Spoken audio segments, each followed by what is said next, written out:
Hey, what do you say, Seattle hockey fans? Welcome to another live watch along. This time, I'm watching on my big TV in my living room, and I'm going to be lounging a little bit right here. Ooh, yeah. Got my J-Rod shirt on, my Kraken blanket. Was anyone else have one of these? Got this at the expansion draft. Yeah. Got it at the expansion draft. Had some super healthy Domino's pizza, which I'm from New York. If I'm not eating New York pizza, I'm probably eating something like Domino's. Not sponsored, but open to it. I didn't feel like cooking tonight. But I'm excited. I'm excited to see the Firebirds in action. I was a little concerned that I wasn't going to be able to get the technology down. We've been having some studio issues on the Locked On Kraken show, but luckily I have the same setup for Black Rosie Media. That's it. Let's get fired up. Heck yeah. I'm so excited. I have never listened on AHL TV, not to a Firebirds game. And AHL TV is kind of cool. You get to pick whether you want to watch the home or away broadcast. I think we know which one I'm picking. So I'll get to hear Jason JD Hernandez, who sometimes joins the show. I'm excited for that. It's going to be good. Yo! Hey, we got a little bit of a hockey crossover today. I see some folks that know me from Black Rosie Media, but this is actually the Black Rosie Media studio. So I was like, heck yeah, we're going to stream this on Black Rosie as well. I haven't had a chance to listen yet to the comments. I believe it it might have been you, one of my insiders, that said that Allison spoke on it. I think it was Jeff. I think Jeff maybe mentioned it first. But I haven't listened yet. Today's been kind of wild, schedule-wise, but like in a good way. So I haven't listened yet. So what's the tea? What does Allison think about this Line trade? I think, well, I mean, if you listen to today's episode, you know what I think. I think that it's intriguing to me. I love that the Kraken are going for it. And I'm not sure I'm completely sold. I have a lot of concerns. I don't want to have a situation where we have two players that happen to be injury prone as what we're expecting our offensive output to be. That makes me a little nervous. It makes me a little nervous. So I haven't seen Allison's or heard Allison's comments yet, but I'm going to listen to that before tomorrow's episode of Locked On Kraken.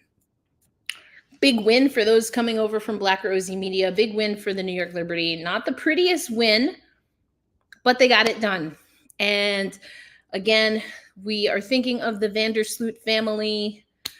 We got a little bit more information on why Courtney Vandersloot has been away from the team for personal reasons. If you listen to our live stream on Black Rosie Media, Got to Get Up, a podcast for New York Liberty fans, I kind of thought that might be the case. It just seemed like that. I do think that the New York Liberty handled it pretty well. And there was a moment of silence today at Barclays. So tough news for Courtney and her family. Sounds like she was able to be home with her mom, who's from Washington. Courtney Vandersloot from Washington, went to Gonzaga. Thought about going to the Storm, but ended up coming east to the New York Liberty. So not the most I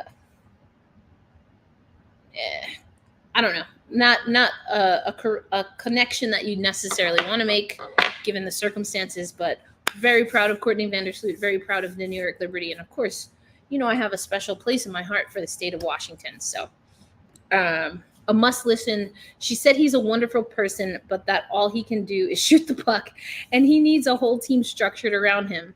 Suggested he'd be a fit in Edmonton of all places. Interesting. You see, I yeah, the Kraken, we're not built like that, and I don't think that we should build ourselves around just one player. I don't know a lot about Patrick Laine. I absolutely trust Allison Lucan, especially she would know, given her time covering Columbus. So I feel like I did a pretty good job not yet hearing what Allison had said, but piecing things together from Jeff, Shayna. We heard from the hockey news, and of course, Elliot Friedman's reporting. I mean, nothing. I mean, personality wise, perhaps he would fit, but hockey wise, mm, mm. Interesting though. Edmonton, I mean, from what I've deduced about him, I can't say that I know his game that well, but I could see that working in Edmonton. I also don't know that I want to see it work in Edmonton for obvious reasons, but I guess we'll see.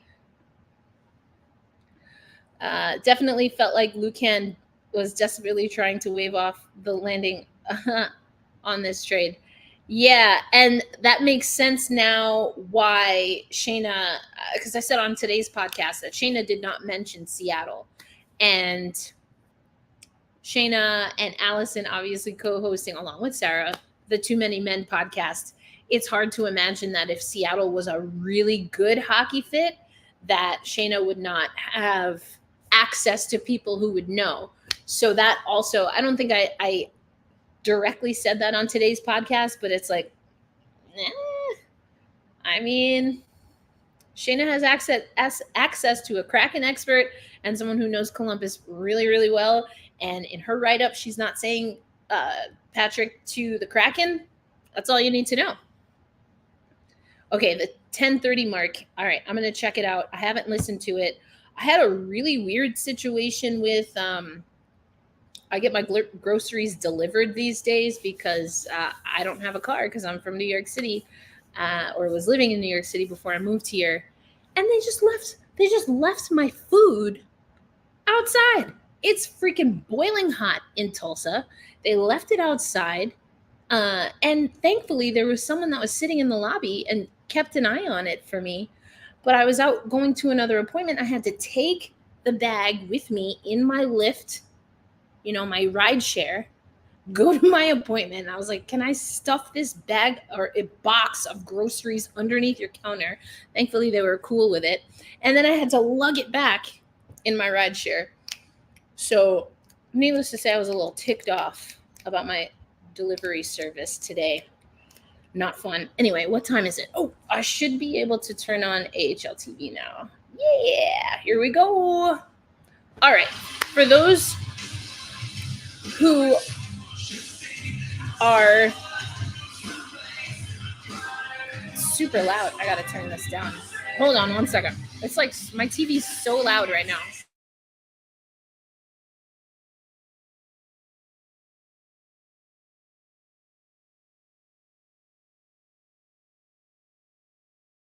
I'm gonna turn my TV down. Hold on 1 second.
Woo! All right. I figured it out. I've got I have a million different remotes. I've got this remote. I've got this remote. I've got this remote. I even have a remote on my phone, and I couldn't for the life of me figure out how the audio is connected. It was just like blasting. So needless to say, the atmosphere is electric at Acrisure Arena. Let's go Firebirds indeed. I love that the Seattle Kraken admin, oh my gosh, that's so much better. The Seattle Kraken admin social team, I think I saw Zach on the ice, in like some promo video or something, doing a social media thing. It's cool to see how much support the Firebirds are getting. And I mean, why wouldn't they? Who wants the Bears to win? I don't know, not me. Oh, this is exciting. I've never seen a home feed for the Firebirds, which is wild. Connor Carrick was one of our first interviews from training camp on this podcast, Locked On Kraken. Yeah, the pyro is insane. I mean, again, haven't seen the full production, but the pictures, the images that we get from Acrisure Arena are pretty tight. So again, we probably have a mixed crowd here. Some of you coming over from Locked On Kraken, some of you coming from Black Rosie Media. All of it is me. But this is a hockey watch along. So what's going to happen is you're going to effectively be able to communicate with me in the chat as I watch the AHL Calder Cup finals. I did that with Anne. I feel like in hockey they say final, and in basketball we say finals with an S. But I'm excited for this. The Firebirds lead the series 2-1, and look to continue on and get a third win, which would be pretty solid. I agree with this. Chris Drieger, the goaltender for the Coachella Valley Firebirds, the AHL or minor league affiliate of the Seattle Kraken. I think he's been solid for the team throughout the playoffs, throughout the season. But I agree with you. You're going to need a solid game. I can't imagine that Hershey's not going to come with a little bit something extra. They're a smart team. They're a skilled team. They're a very patient team, which in general I like. I don't like when they play the Firebirds, but they are a solid team. So you cannot take them for granted. I still don't have a Firebirds jersey. As excited as I was for the name, and I still don't have a Firebirds jersey. I got to get on that. All right, let me know. Where are you watching from? Who are you rooting for? I mean, sometimes we do get folks that are rooting for the Bears. I'm an East Coast gal. I can respect it. Either way, we appreciate you coming in as long as you are, good people, just good sports-loving people. I don't have the audio on, but this seems like a very emotional rendition of the national anthem.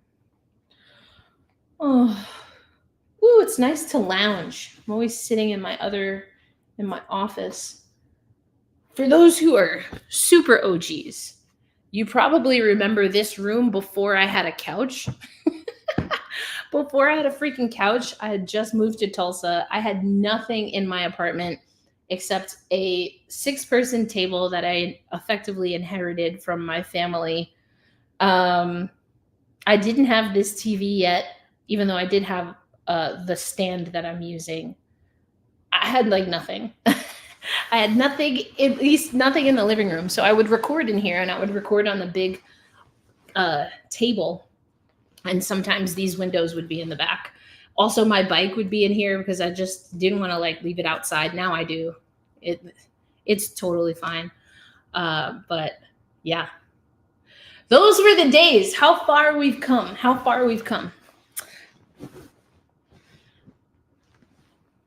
That's it, William. You see me lounging, right? If I fall asleep, just, yell at me. I won't be able to hear you, but no, I won't fall asleep, hopefully. All right, and we're off.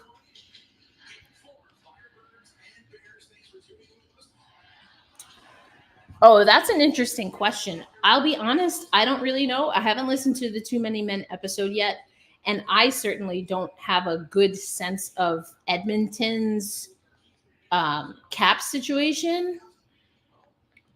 But that's something we can maybe take a look at.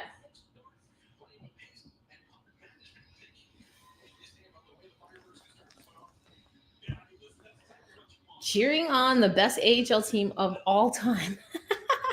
I mean, 2 straight finals.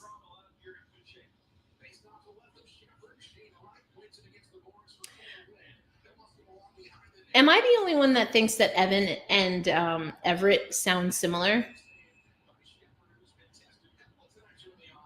There's been a few times where I've been listening to audio from Firebirds games, and I'm like, wait, who is that? Who is that? Okay, they were saying maybe by trading Kane. Well, I think that's what's so interesting about trade rumors. Like, you get some wild stuff that's said. I guess that's what it is, rumors, right? It's not our job to make it happen. It's just our job to talk about it. Woo!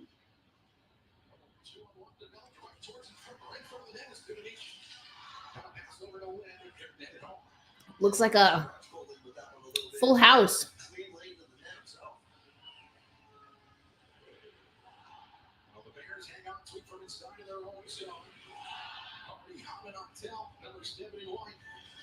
Seattle speaks down for Hershey, a pivotal game 4 for them, trying to tie this series back up. On Vecchio, up to the lobby, behind the Firebirds net, Rubitsky looking for it.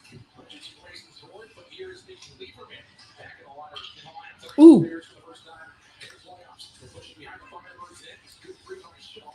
You can't see it, but there's this company called Nanoleaf, and they sent me like a lighting kit that can go around my TV. I had one, it came with the TV. I actually got this TV for free. A friend of mine had an extra TV and was like, well, I don't use it. I was like, well, I'll freaking use it. So I got a free TV. It came with some lights, but then Nanoleaf sent me these lights. They're actually the ones that, like if I sync it up, they'll react to the audio that's coming from, in this case, the hockey game, and they'll like flicker all kinds of different colors, and it's kind of cool. And then I have another set of Nanoleafs that I have to put up in the studio. I just changed up the studio so I could put up the lights. Ooh. Nice shot from wide. But again, what I want to see from I almost said the Kraken. What I want to see from the Firebirds is I want to see them be able to get numbers. And they had a lot of success, obviously, in Game 3 when they were able to recycle, puck retrieval, garbage time, all of the things that basically, for anyone watching from Black Rosie Media, it's like second chance opportunities, offensive rebounds. That's what I'm looking for. More offensive rebounds for the Firebirds.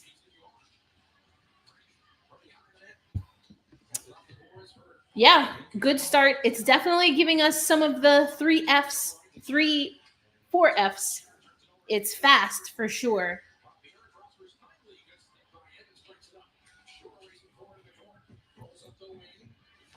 Fun, fast, forechecking, and free.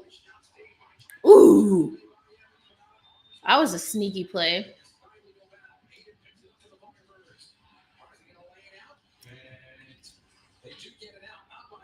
That's a more aggressive offensive zone time from Hershey than I think we've seen, than I personally have seen. Ooh.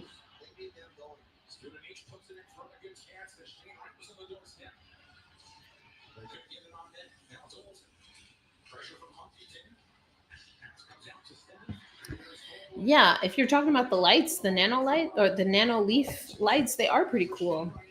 A part of the reason I haven't put the ones up in the studio is because I can't figure out what design I want to use. I'm like, so you get 9 panels. The panels that they sent me are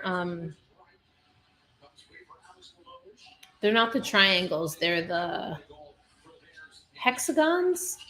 I don't remember how many sides they are, but like the honeycomb ones. Um hmm. But anyway, so I can arrange them and I kind of want a cool design. So I just haven't decided what I want to do. I should do a Firebird. I don't think I have enough panels for that. I might do a V though, or something like that. But you'll see soon. I'll have time, hopefully next week. I want to get it done by next week so that I can do some of my content. Oh no! I hit a button. I hit a button. Oh no! I lost my feed. Don't tell me. Yeah, but I want to put it up before I'm gone for like a month. Not like a month. I'll be gone for a month. For the Olympics, which I'm really excited about. Oh yeah.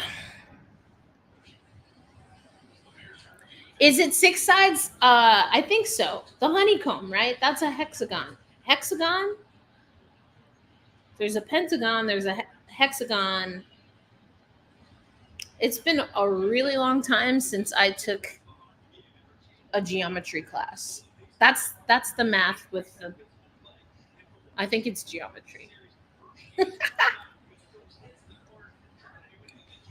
The effort there on the back checking from CV, they just can't come up with it quickly enough. Yeah, they definitely were chasing a little bit there, Striatic. I agree with you. Hey, man, give me some grace. It's late. It's not East Coast late, but it's late enough. I'm tired.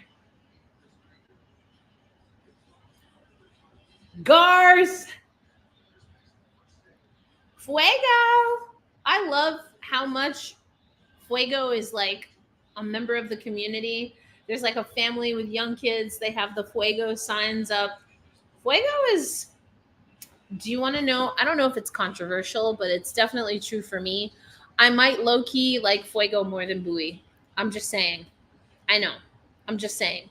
I love the concept of a Firebird, of a Phoenix. If you're an everydayer, an OGer of Locked On Kraken, then you already know that. Black Rosie Media, actually, the parent company is Firebird Media. So I love mythical Firebird creatures.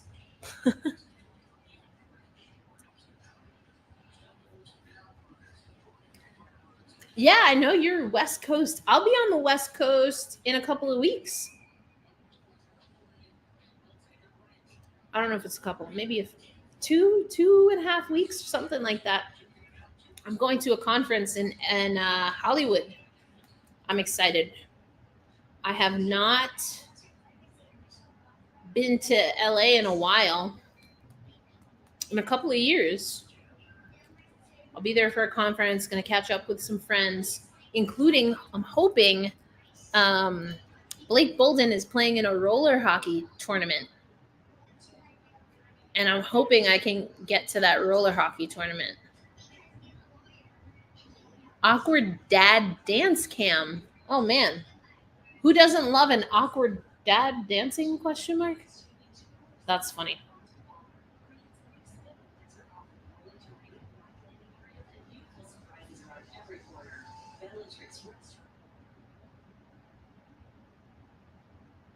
Oh. Oh, look at that chain. Oh my gosh, this is adorable. Awkward dad dance cam. Give it up for the dads. Oh, go swimming. We're going swimming. We're doing some floss. I don't know what this is. I've got this. Now we're doing this. Whoop. Oh. Oh, it's kind of like the robot. That is awkward. Oh, of course. Now we've got a dad holding a child older than a toddler, I'd say. So that makes it awkward also. Did she really? Honestly, okay. I gotta be honest. I don't listen to a lot of podcasts like on a serial continuous basis. I record a lot of podcasts, but I don't listen. So now I have to go back and listen. I got to be better. That's one of my goals, content goals for the Locked On Kraken show in particular, is to listen more regularly. So now I have 2 episodes. I have to listen to today's episode and last week's episode. Allison is like, she's the homie. She's good people. I'm so glad that things seem to be working out with now with Tegna, which I think I've talked about before. If you're listening from Locked On Kraken is part of the Locked On Podcast Network, and we are now a part of the Tegna family. And the Tegna affiliates in in Seattle are King and Kong, which I think is hilarious. But King is the company that I know sometimes they'll post our episodes. But yeah, we're all a part of the Tegna family. I think there might be some opportunities for some content creation. I don't have all of the particulars. I know that they're in the works. Some things I can't speak about, some things I just don't know about yet. But we want to make it good. We want to make it good for Kraken fans in particular, since we have such a direct connection now to the broadcast. So I'm excited. If I'm going to travel by train, take the Beeline to any of the 4 Hollywood stations. If you're going to go there, stay safe out there, by the way. Hope I get to see you. So are you going to the tournament also? Do you know the one I'm talking about? It's roller hockey, right? If you're going, for sure, hit me up. I will be staying in Hollywood. I have another friend in LA that moved to LA that I'm going to try and catch up with. And obviously have to be there at least for some of the conference, but it's just good people. I know a lot of good people that are out in LA or the LA area, Southern California. So I don't want to miss the chance to catch up with them. It was a good, hey, Jeff, what's going on? It was a good shout out. Aw, Allison's good people. She's always been really kind to me. I think, honestly, she was supportive of me before we even officially met. So I like that. It was related to the PWHL not utilizing independent media and named you specifically as a person whose voice. Well, yeah. Oh, man, we've got a lot of work to do. And I know some of the stuff that's come out of the Writers Association has been extremely clunky. There's a lot of work and a lot of learning that needs to be done. And hopefully we can do that. We are going to get through the Stanley Cup Finals first. I'm going to plant some seeds before I go to Paris, but I'm excited. I think we're starting to get on the same page. There is a really great opportunity in women's hockey right now that I don't think is being utilized. I mean, I miss calling games, that's for damn sure. But we'll get there. It's just taking a little bit more work out the gate. But that's what happens when you have a new league. Yeah, so I'm actually, I don't know if I'm officially a Tegna employee. I should probably check my my pay stubs. I guess technically I am Tegna, but through the Locked On Podcast Network. But again, more and more on that. I really don't have a lot to share yet, but I know there's a lot of stuff in the works.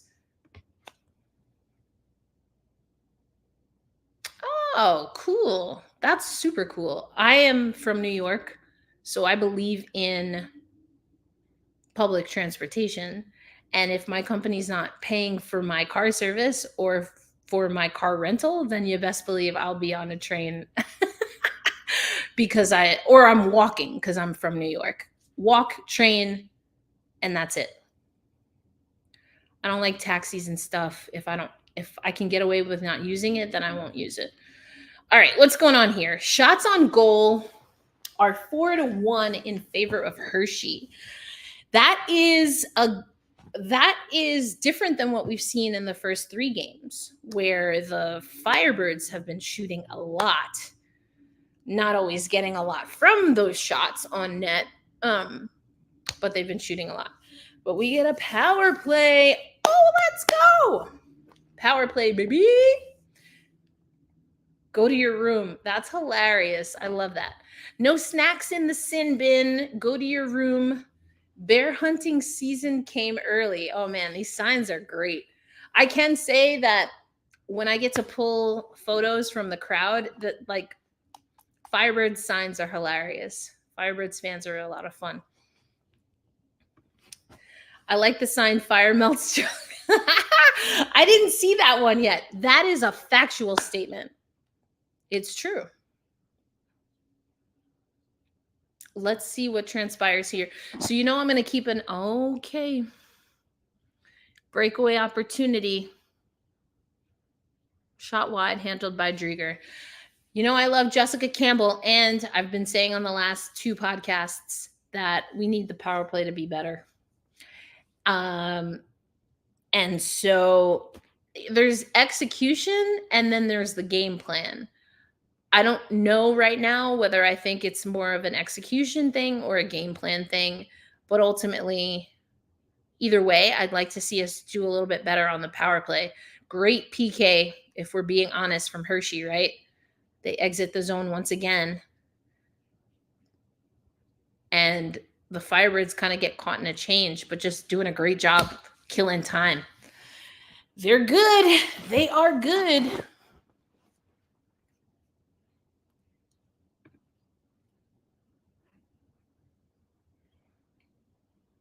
Let's go, boys. Oh!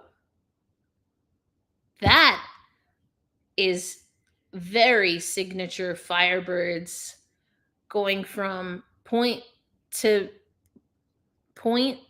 boards and then finding someone down the slot.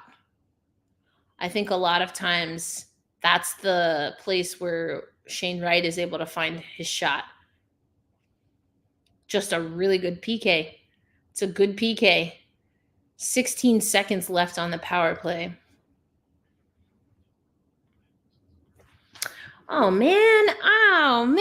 Allison giving out shout outs. She's great. That whole crew is great.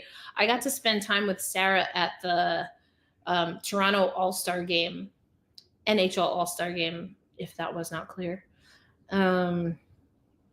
We were on like 2 different media tracks or something like that, but it was fun. I don't think I'd officially met Sarah before then. What's so strange is that you see people, and sometimes you even talk to people like virtually like this, and I genuinely can't remember if I've met them or not. Wow. Driggs. Big time sequence there by Chris Drieger, goaltender for the Coachella Valley Firebirds. Big time. Big time. Big time. Garbage. Hershey's looking good tonight. It's not that the Firebirds aren't. That's not a indictment on their play. It's just I'm just really noticing what Hershey is doing.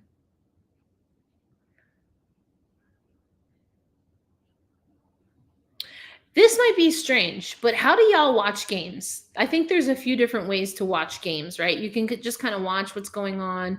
Do you watch for a certain player? Are there certain aspects of the game that you find yourself watching more?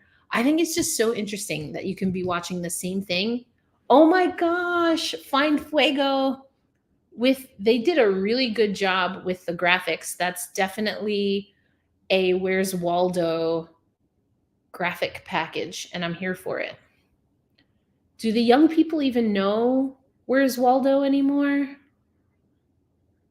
I think these are fun when they give someone the camera and they're like, oh,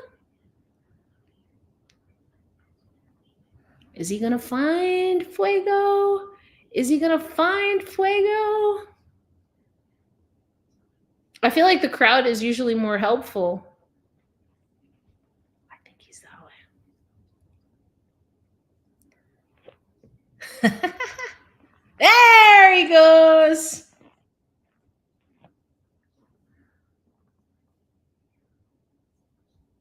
That's adorable.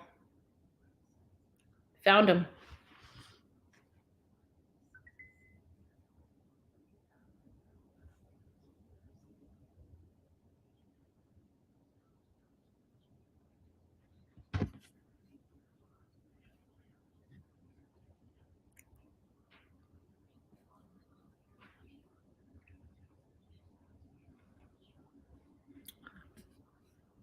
We found him. That guy kind of looks like what's his name? McDermott or something. He was in My Best Friend's Wedding. Apparently he's in the most recent Scream too. Not Dylan. Is it Dylan? Dylan McDermott? I don't know. Either way. I'm watching today on Roku. Yeah. Which is pretty cool. Yeah. I feel like if the Firebirds get one goal, it'll steamroll from there with all of the energy in the building. I agree. I love it. I've seen, there's been a few different sightings. I love going to hockey games. Going to hockey games sometimes, for me at least, is like going to a concert. I don't know if you go to concerts where like the vibe is you don't wear the concert, like you don't wear a t-shirt from the band that's playing or the band that you're going to see, but you wear like a t-shirt from another band that you like to like see if you can find your people. Roku in the house. Oh, yes. Okay, thank you. Wait. Shoot. I think it's Dermot Mulrooney. Is he the one? He's the one. Okay, who's the person that's in Angels in the Outfield, My Best Friend's Wedding, and Scream? That's the one. I think it's Dylan McDermott is the guy from TV, right? He was on that show, The Practice. Okay, that's a different guy. Also, he's been in some cool movies too, but I think Dermot Mulrooney is who I'm thinking of. He was the dad. He was the dad in Angels in the Outfield.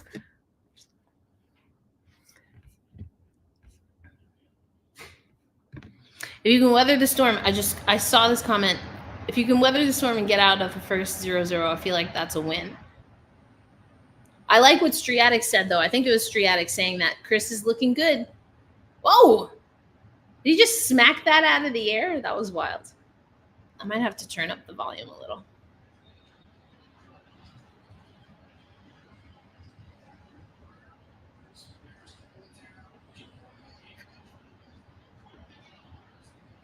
Here we go. We're getting to the 5-minute mark, folks. What do you think? Do we get a goal in this? You think we're going to get a goal in the first frame? I don't know that the Firebirds have really challenged Hunter Shepard enough. Well, I mean, they've only got 2 shots on net, so there you go.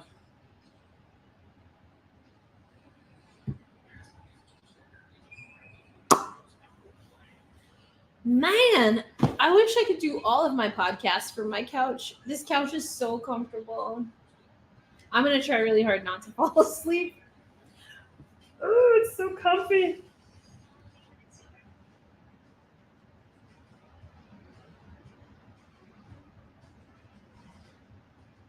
This is the life. This is the life.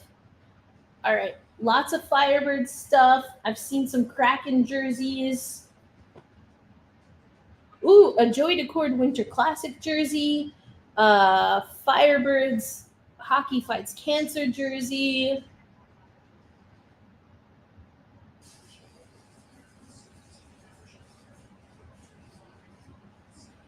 I think it's a commercial break. Oh, Jessica Campbell spotting. Looks like she's wearing a tan jacket.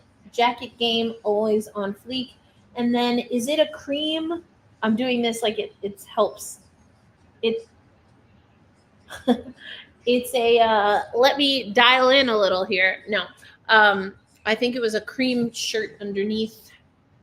Sharp, looking sharp per usual. Oh, it's an ice princess. That's so cool.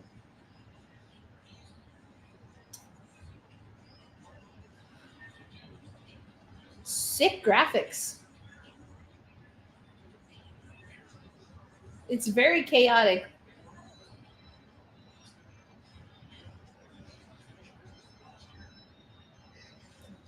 Like I said, I've never seen a home broadcast for the Firebirds, and this is by far the best AHL game I've ever personally watched. I can't say I've watched a bunch, but I've watched a few, and I like this. I like it. Yeah, I miss calling hockey games. Yeah, it is. Yes, it is. I love this thing, man. I brought it back with me from Seattle after the expansion draft. That was the first trip for Locked On Kraken. Alaska Air, it's upside down. But yep, you nailed it. You nailed it.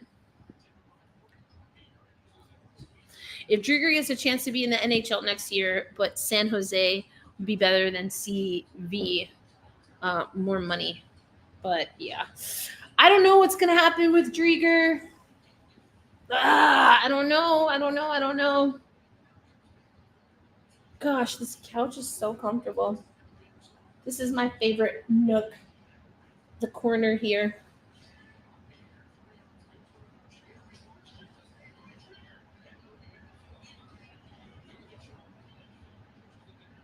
How tall is Drieger? Gruby is, I don't know why it's always surprising to me that Gruby is, he's not as tall as I think he is. I feel like when I see him in real life versus when I see him in his pads, his goalie pads, it just throws me for a loop every single time.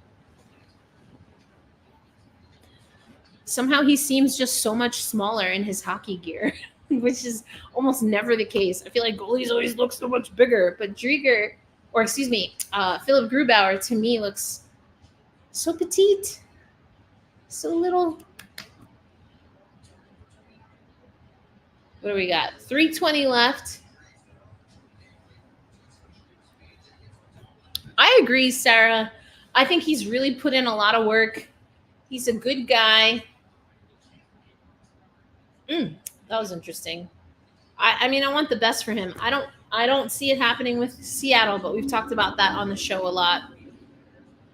Okay, I alluded to it. I know there were some issues. I talked about it earlier on the stream. We've had some issues with our back end thing. It's like a technical issue. So we're using the Black Rosie Media StreamYard right now, which is why I'm also co-streaming with Black Rosie Media. But anyway, what do y'all think about offloading Philip Grubauer's contract? I think I sent it to our insiders. I don't know. I think there's a few things at play. Do we need to offload Grubauer's contract in order to make moves in the off season? I guess it depends. The answer is I don't know, because I guess it depends on who we're targeting. If it's Patrick Laine, maybe not.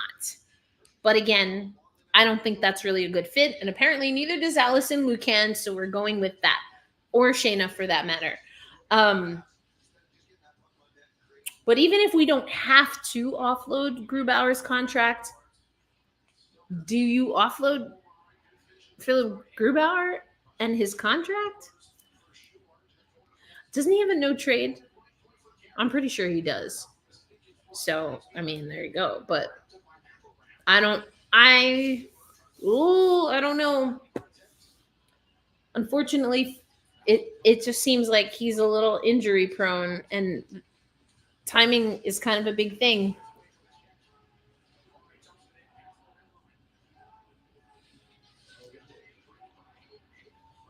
but we have to find a better, whatever the answer is, we have to find a more potent goalie combination. I say that even though I always say that we have at least one goaltender every year. Dang it. All right.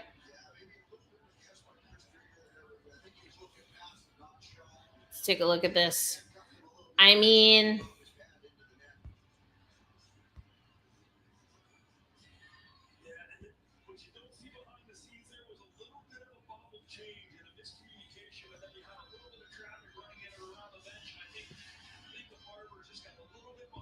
yeah, they did. Bummer. Oh, oh. Yeah, that was a total bummer. I like the analysis from our broadcast team because it's easy to kind of see Chris Drieger fumble that, but you could tell from the way Hershey was entering the zone that they had us beat, and the recovery wasn't there, the support defensively wasn't there. Should Drieger have probably made that save? I have to look at it again. I wish I could have seen it from the reverse angle. We were seeing it from his stick side. I would have liked to see it from glove side, near side, because I didn't get to see the angle that the puck was shot at very well from the replay. Because Drieger seemed to be in good position, but also that was not good marking. That was not good defensive marking. I think two things can be true. Maybe Drieger should have had that, and it wasn't good defense.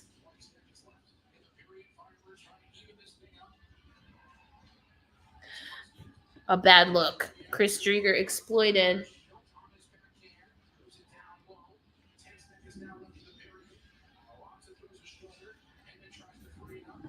So it did sneak near post.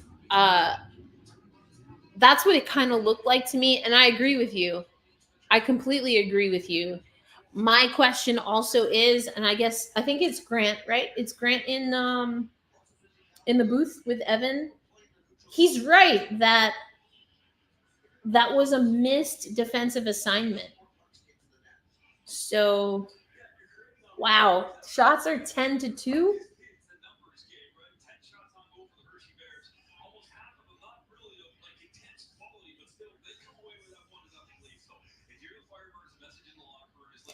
Just didn't really see any of the offensive push that we saw in game 3.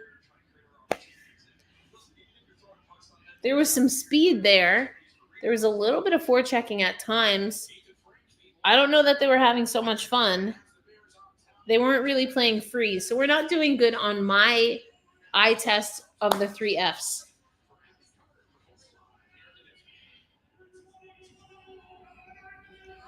All right, Jeff. Thank you so much for stopping by. Say hi to the family, and hopefully I'll catch you when I'm out in Seattle. I won't be there for the dev camp and for Bilesma's official first duties, but hopefully I'll catch you when I get there in the fall. Yeah, good start did not last. Bummer. Abby Carter.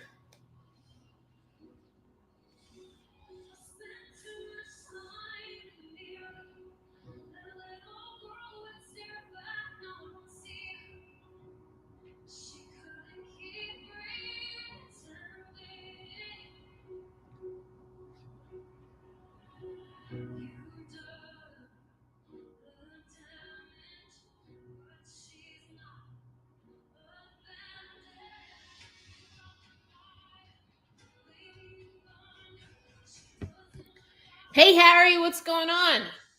I know you're not rooting for the Firebirds, but we appreciate you coming through.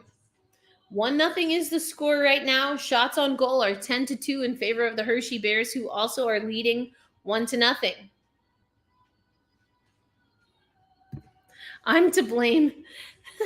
This is my first time watching. We'll give you a pass, William. We're just glad you're here. We'll give you a pass. I love the alternate logo. I love the alternate logo. So it goes so hard. Abby Carter sang in the series against I almost said Akershire. Against the Admirals as well, I believe. The guys on the team were asked about it. I'm gonna be honest, I didn't even know that American Idol was still on TV.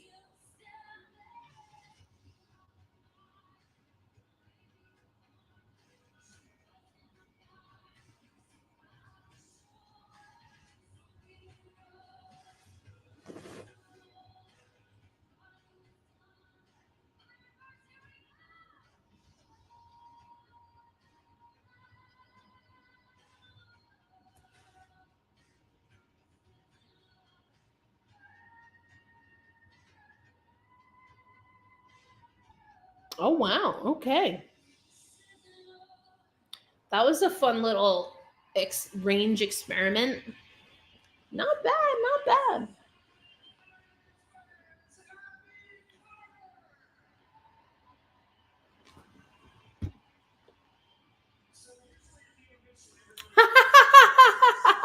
Fair enough. I mean, I genuinely didn't know it was still on TV. I can also tell you I didn't really think too much about it. So,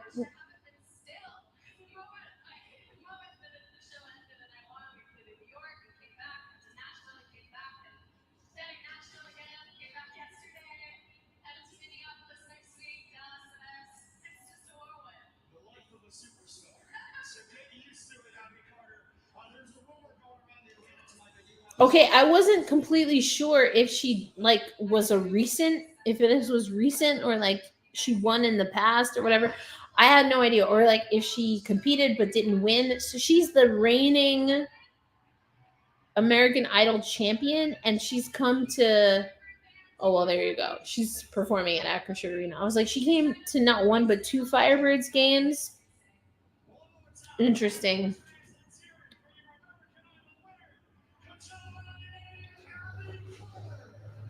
Oh, she's from Coachella Valley. All right, it's all coming together. I get it. I get it. I get it. I get it. My family used to watch American Idol. I was never really big on it.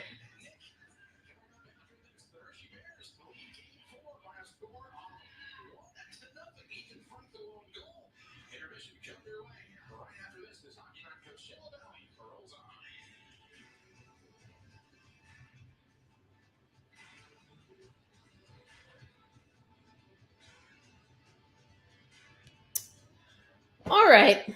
Not a great first period. Not a great first period. Fixable, which is the good news. But now we got to put in the work. Now we got to put in the work. What's this? Oh.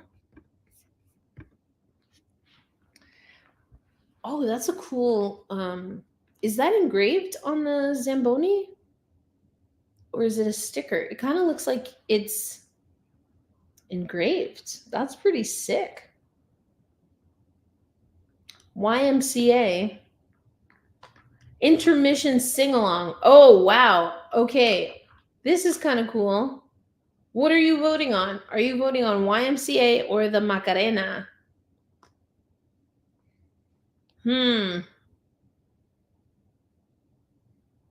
YMCA by the Village People or Macarena by, I don't know, the people who sing the Macarena. I don't know anything about, I don't know who sings that. I have never, okay, whoops, sorry. I'll get to that one in a minute. No, Sarah, I've never been on a Zamboni. I'd be open to it. I do think Zamboni cams are overrated. That being said, I might feel differently if I got to ride a Zamboni. So, those are my thoughts. I have so many questions for JD about how they generate this atmosphere and how maybe the Kraken should do a little bit better at it. Ooh, interesting. Oh, okay. Well, you know what? I'm going to hit you up in our insiders, and I would love to iron that out a little bit more Depending on how this game goes, we'll see if we can get JD. You know, he's a little busy. He's a little busy these days, but we'll see how the series goes. I would love to have him back on before the series ends would be ideal, but definitely after. But I will ask him. Okay, in the chat, YMCA is winning. Okay, YMCA won last time, so Macarena is coming for the champ. I mean, what was it? 78%. 78% is pretty solid.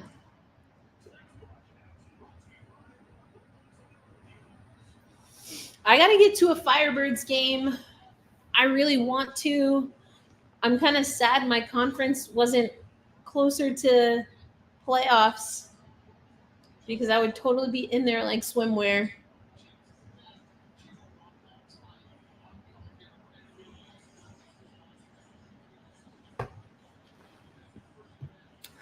I don't want JD to throw the Kraken under the bus, but I'm fascinated by how and why Acrisure is such a madhouse.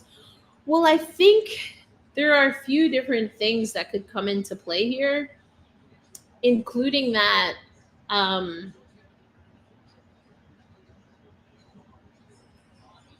it's Coachella Valley, right? I think you can probably find people in that area that know how to put on a party, if you know what I mean.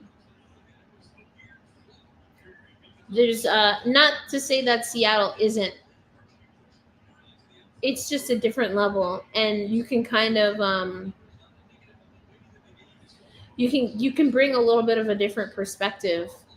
I wonder if Jay-Z maybe Jay-Z will agree. I wonder if JD will agree that I get a sense that some of it is just coming from how the fans bring a certain energy. Like they seem to have a very specific energy, Firebirds fans, and I love that. Do you have to do the dance? I don't know if you have to do the dance, but I would be fine with us doing the dance. I still remember the dance. I still remember when Bill Clinton was running for office. I can't say that I remember this when it happened, but I've seen video and it's just like Hillary Clinton like clapping, you know, that was all she did. She did not do the dance. She just clapped to the Macarena and it was hilarious. It's really funny.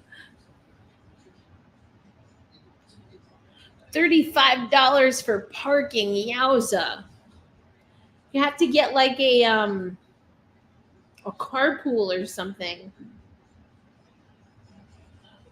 There's no other way to get there but then to drive. I'm such a public transportation person that I sometimes forget not everyone has good public transportation. I believe it. I mean, that's what I'm saying. I kind of feel like, how do you not turn up in a place that has Coachella in its name? Like, y'all are known for parties. I gotta think you have somebody that knows how to put on a party that's a part of the Firebirds.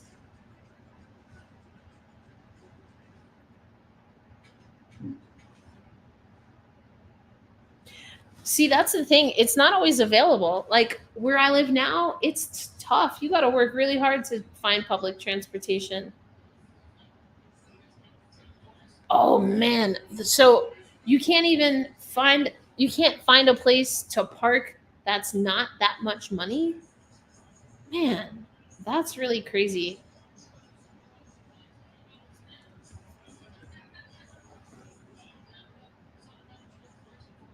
I could see that too. That's another part of the reason where I'm like, I have to like really make time to go to Coachella Valley because I can't just like roll up there unless I went with JD or something. But I can't just be rolling up there. You gotta like, I would have to have a car and everything. I do love driving, but I don't like driving when driving is a hassle, like in a city or something. Adding mocktails to the menu helps all fans be the best versions of themselves. True. That was like an ad.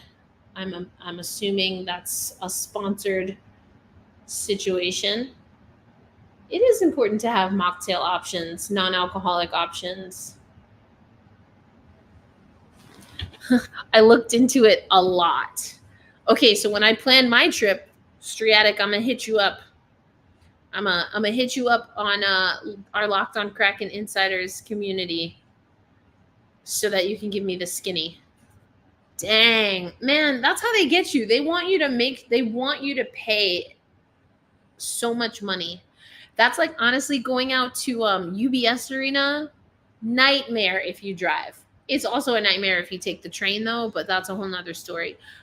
But driving, I couldn't even imagine. They make you pay an arm and a leg for parking. I will walk 10 blocks if I can park on the street for free. Like that's the kind of life I live. I can easily, without even thinking about it, walk 30 minutes. Easy, easy walk. To save some money? Are you kidding me? Then I get a little bit of alone time. I put on my music, whatever. When you're in the middle of nowhere, I'm sure that's a little bit more difficult. Exactly. See, this is the point. Their parking lot or literally walk through the desert or lift, I guess. Yeah, I would have to rent a car because I just can't. I cannot. I'm not getting caught out like that. Where I live, public transit is crazy considering that there are posting a lot of criminal activities that is happening on the bus trains because people suck. Well, sometimes they do. There's no getting around that. It's at 9 o'clock? Really? Really? They have it at 9 o'clock? 9 o'clock Eastern? No. Really? That's wild. I mean, I know they're playing a West Coast team, but I thought usually they do it local time, which is why I'm watching this game at 9 o'clock Central, where it started at 9 o'clock Central.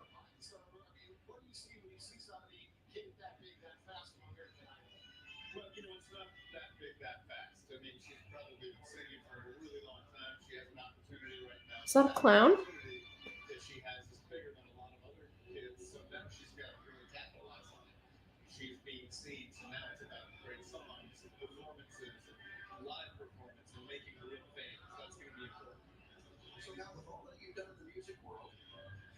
Who are they talking to? I missed that.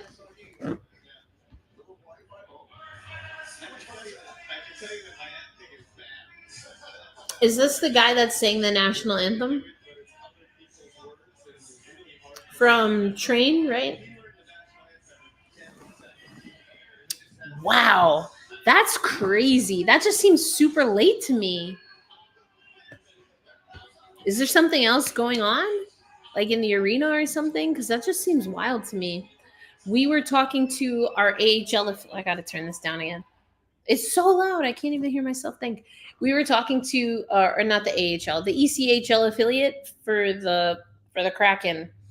And with the ECHL, they don't get priority over the arena at all. So even though there were times throughout the playoffs where the Kansas City Mavericks, who are our affiliate in the ECHL, even though they had the higher seed, they would have to start on the road and they'd play like 3 games on the road because their arena wasn't available.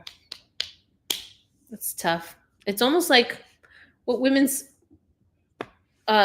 sports leagues have to deal with. Oh my gosh, the Chicago Red Stars getting booted for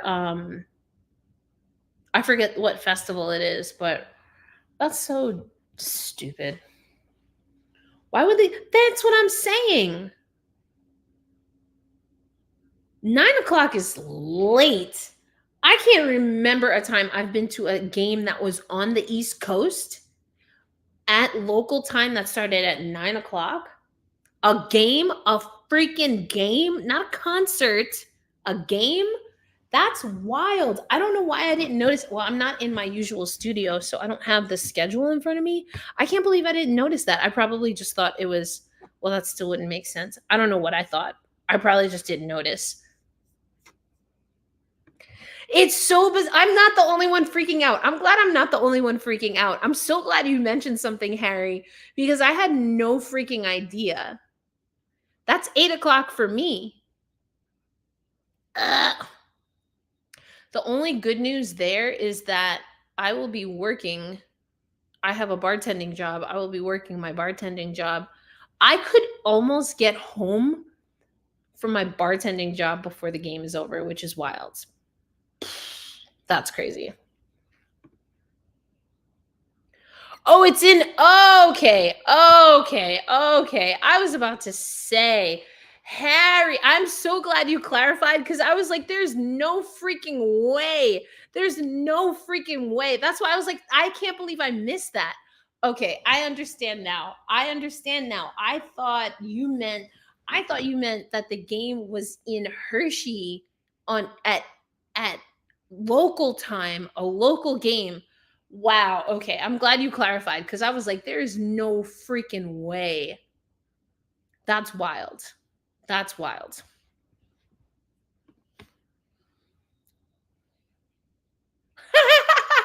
Can you imagine a 9 p.m. local start Pacific time? I mean, you might as well put it on at 1 a.m. because there's no way. Yeah. The formats always change. It's very, I can't ever keep up. And then, like I said, the ECHL, they don't even go by a specific format. They literally have to go by what's available. Wow. Okay, Harry, I'm glad that you clarified because I was like, I have never in my life heard of a game starting at 9 Eastern time and they were hosting on the East Coast. That's crazy. That's crazy. Woo!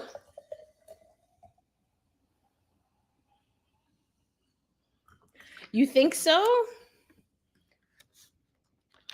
I did see that. I was like, I saw that too. So we have 4 shots. I mean, okay. Not great, but okay, we'll take it.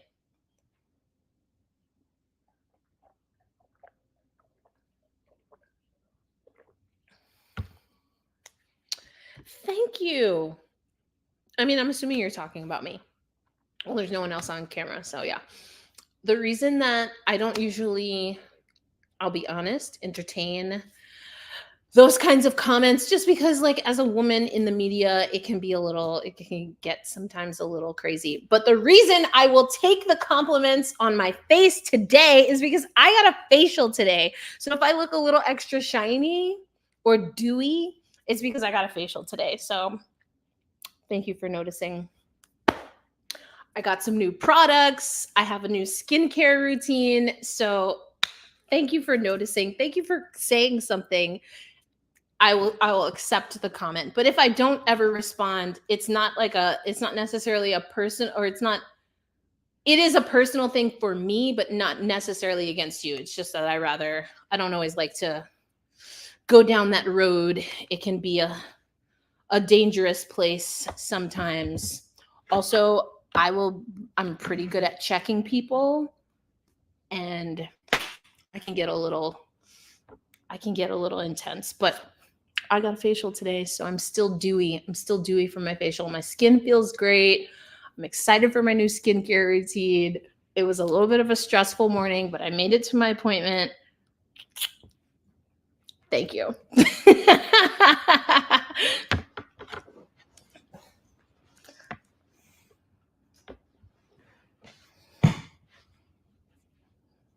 I know. Ooh, oh no. Oh.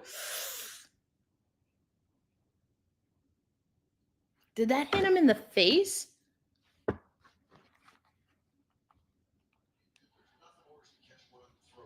In the throat?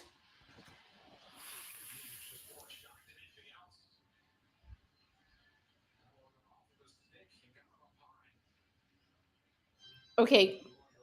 Credit to the producers for showing us graphics and not zooming in. Although, like, I'm like, why can't we see what's happening? And then there's another part of me that it's like, it's okay. We don't have to see what's happening. Ah.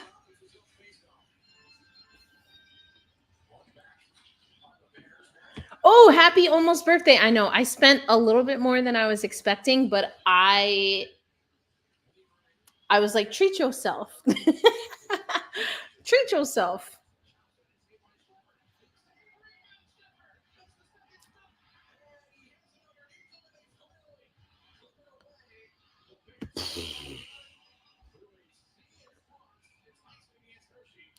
Well,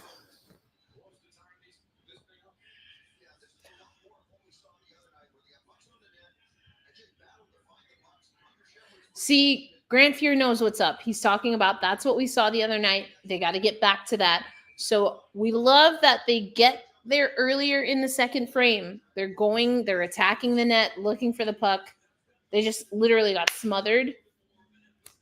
But so, okay, a few things happened. One thing is there was a shot from what looked to be the left side, and it hit someone. I think Grant said it hit him in the throat. I thought it hit him in the face, maybe, but a player from Hershey got hit in somewhere in the face throat area with the puck, it looked like. So there was a little bit of an intermission.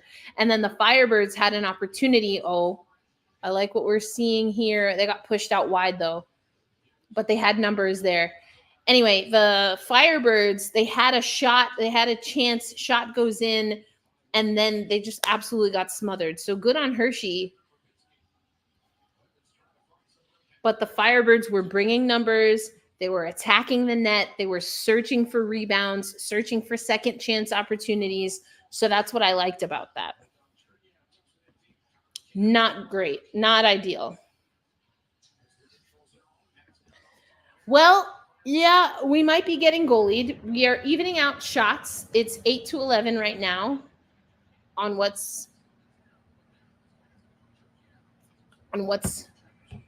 posted.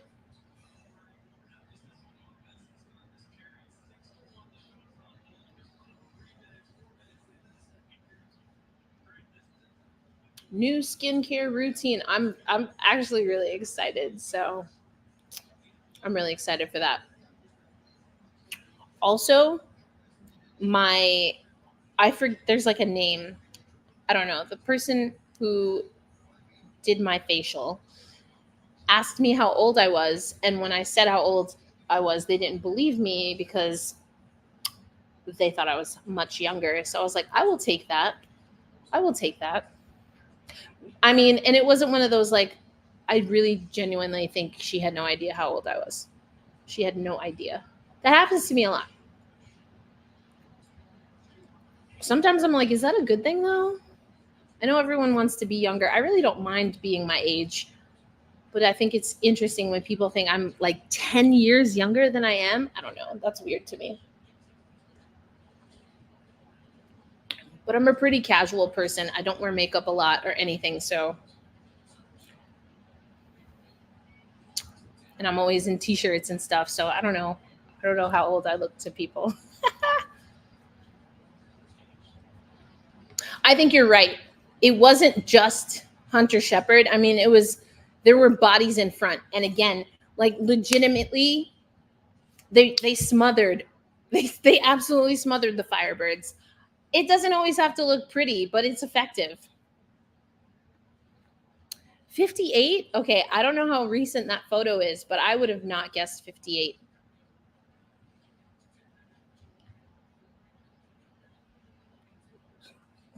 Well, I think I know what you're talking about. I did not see the video. I had no interest in seeing the video on that.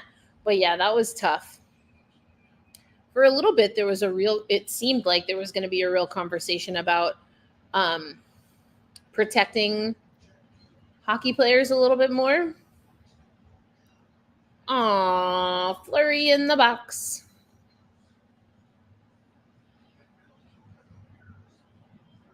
I definitely did not see the video though. That's brutal.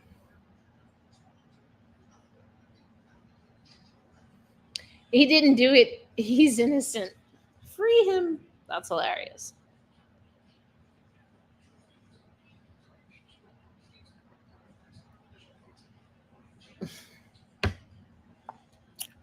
Because of your long hair, that's so funny.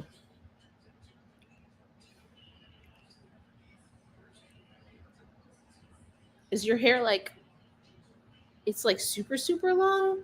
I used to have hair down my back when I was a kid. I really like having it short though. It's a lot easier. I don't think people confuse me. I don't think people confuse my gender because of my haircut. I mean, it's short. Some people really just don't like or think women should have short hair, which I'm like, whatever. It's my hair. I can do what I want. It's much more convenient this way.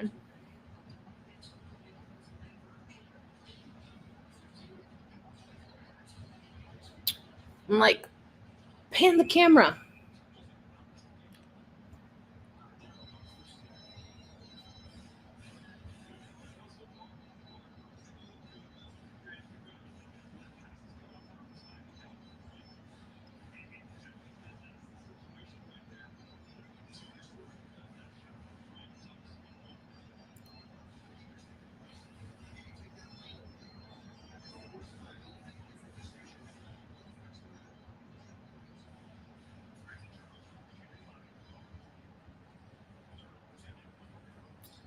Oh, I know this for sure. Um, let's just say I understand. Um, when you wash your hair and then you find your hair later, yeah, I get it. I used to live that life, which is always so strange. Then I started combing my hair in the shower, so that would happen less and less, but it's a real problem.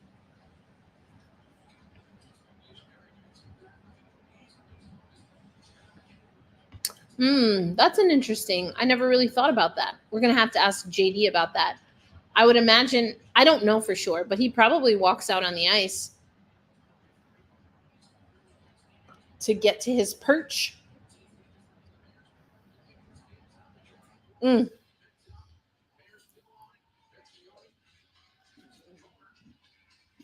3 seconds. Flurry is free.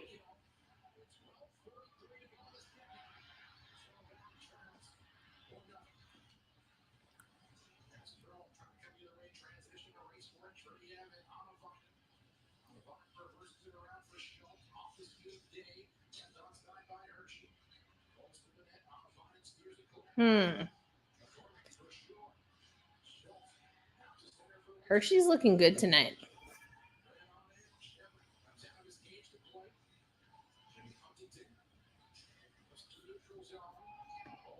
Oh, nice. Hair care, good skincare routine can take a while. And then I had to change my routine because the water out here is terrible. Or the pipes, I don't know, but it's very bad. Like I've noticed hair thinning, I've noticed my skin is a lot drier, so I have to moisturize differently. I'm also going to get a different shower head. Like one of those with a filter or something, cuz woof, this Oklahoma water is no joke. I don't like the water in DC either. It's not great for my hair.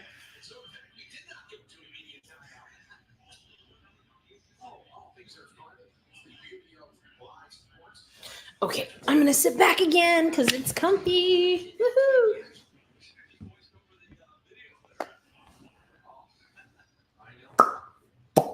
1-0 Hershey Bears. 11:58 in the second stanza.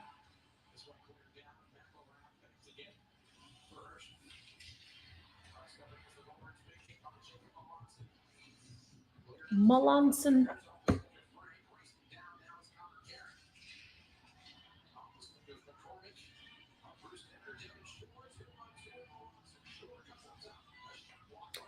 The camera quality is very, very good.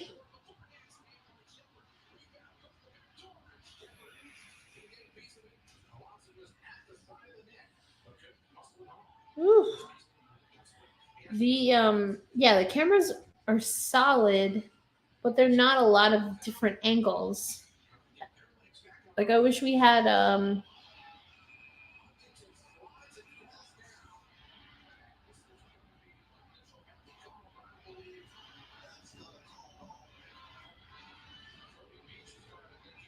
Whoop.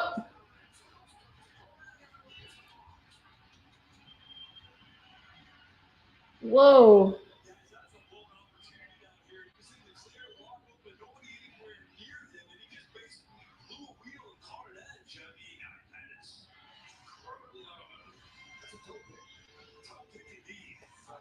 Toe pick. We got a toe pick on the broadcast. Toe pick.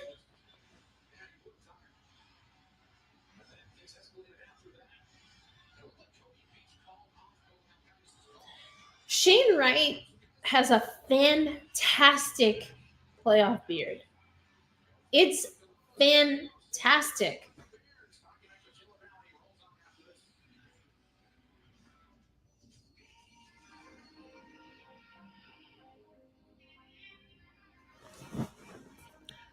A fracas.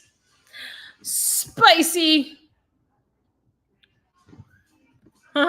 They cut to punchy, yes. Oh, robot dance cam. We had on the dad dance cam, we had the robot. I think that's what he was trying to do.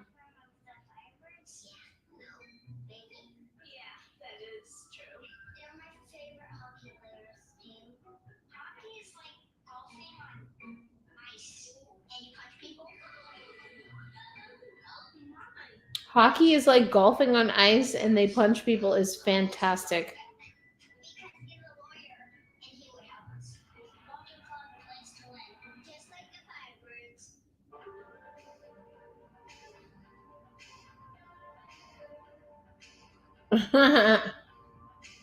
Robot cam.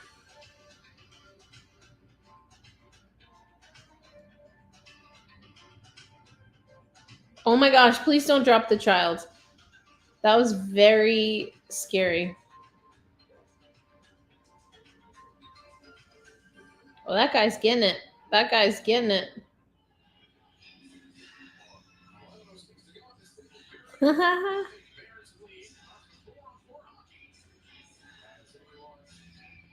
Look at that purple hair.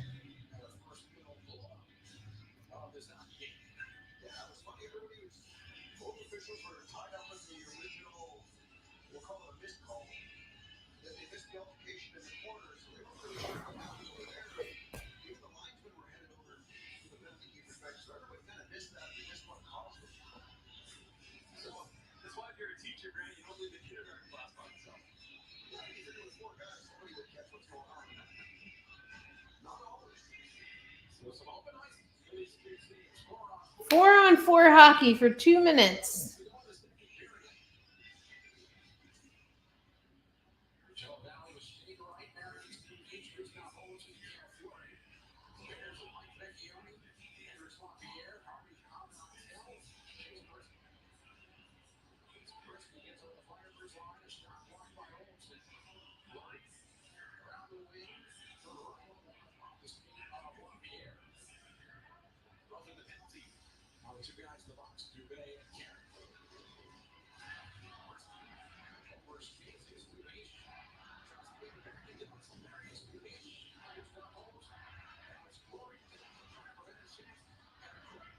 Wow.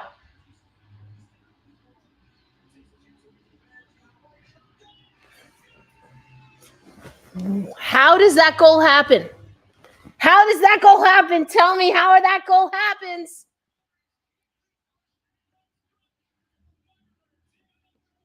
That's what I'm talking about.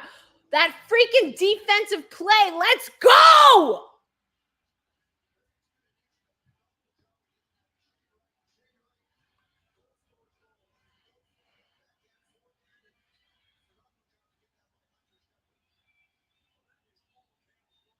Thank you. Cale Fleury, baby. Cale Fleury. I mean, how many assists can you give that man on that play? That was a phenomenal play. A phenomenal play. This is a spoiler alert for anyone listening to my podcast tomorrow. I might spend an entire segment on that play.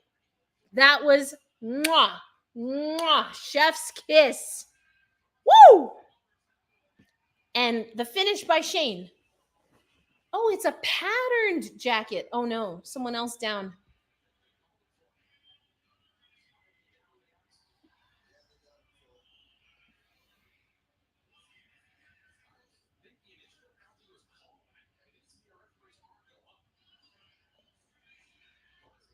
Okay, the officiating is getting out of control right now.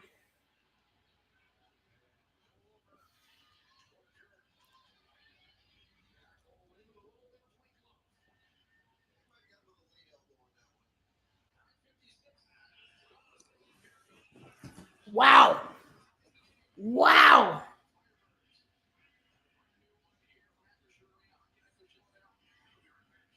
That was awesome.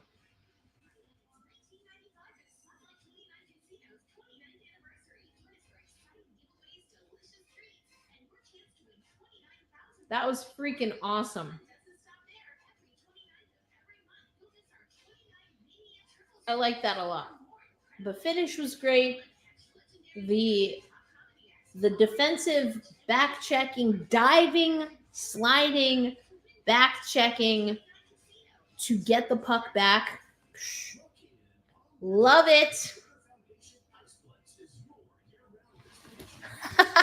Yeah, he does. Yeah, he does.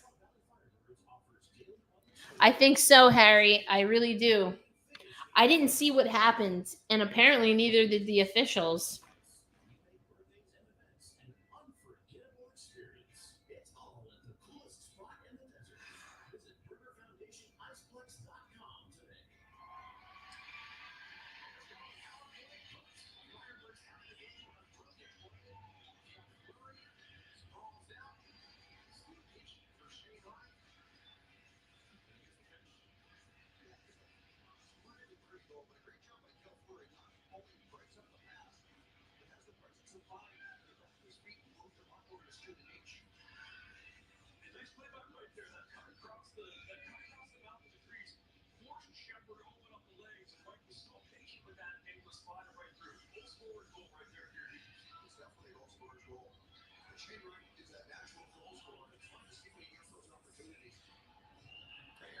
A thing of beauty. We got some work to do. 4-on-3 for 38 more seconds.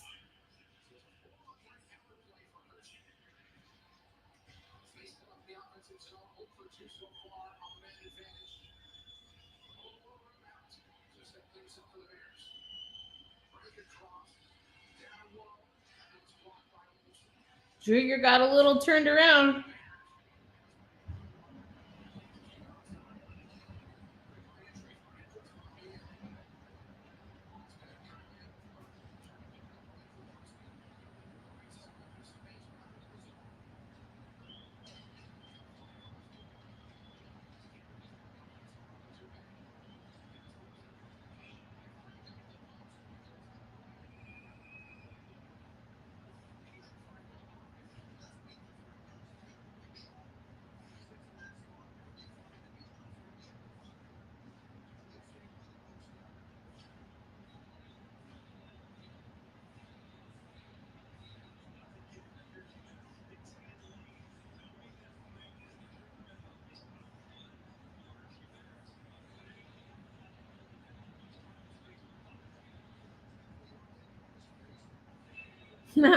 I love that person and just waving like that.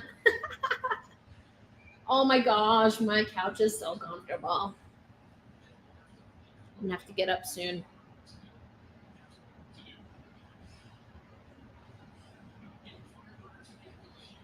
Fuel the fire!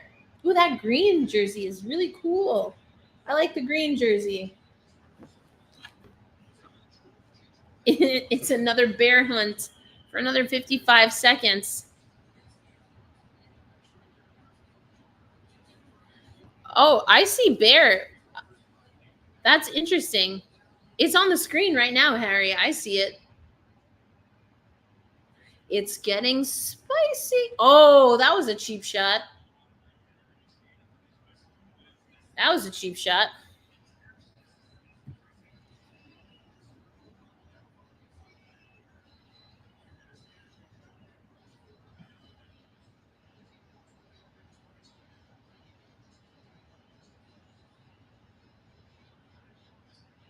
Sick helmet, Chris. Drieger.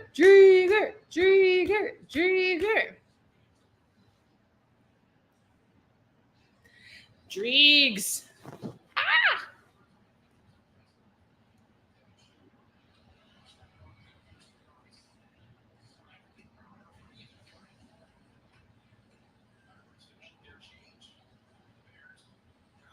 Oh, excuse me. I'll take a walk, do some calisthenics in the second intermission.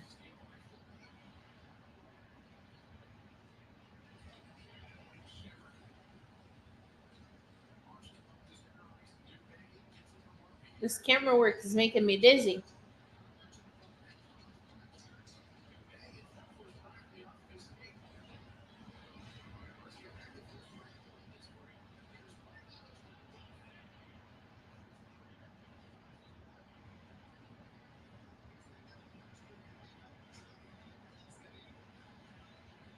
Heck yeah.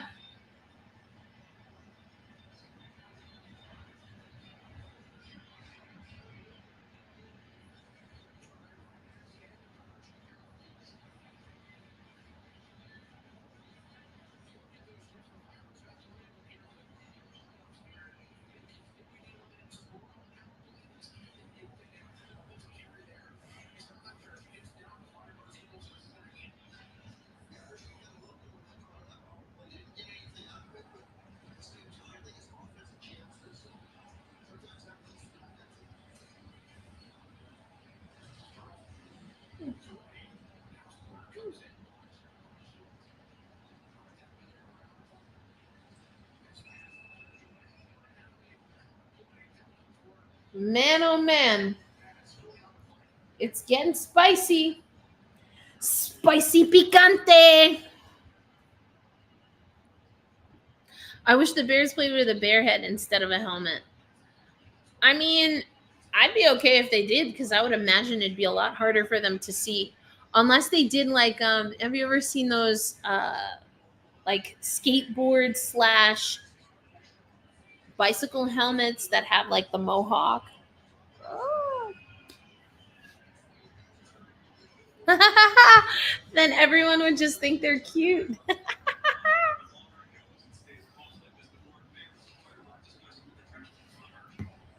Let's go. Let's go, Firebirds. Ow, ow, caw, caw. For the birds. For the birds. This is a tight game. That being said, we have not really seen the best game from the Firebirds yet. They can be so much better than this. They're just a little, ooh, I don't know what the word is.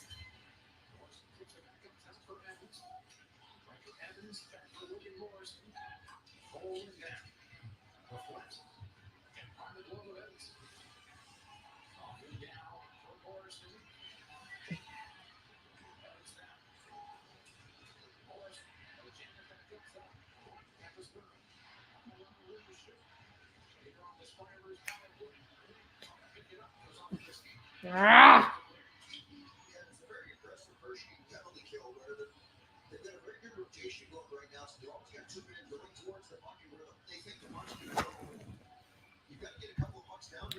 Yeah, I mean, we got to be honest. The power play is not where it needs to be.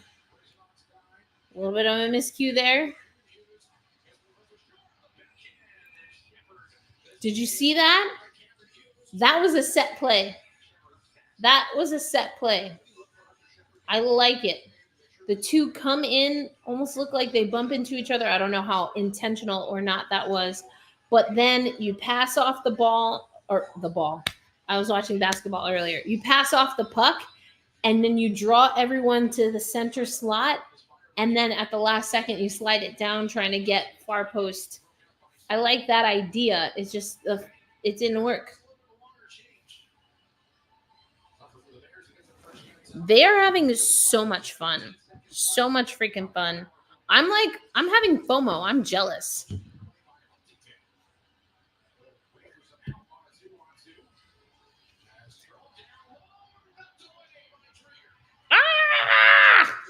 If he had lifted that puck,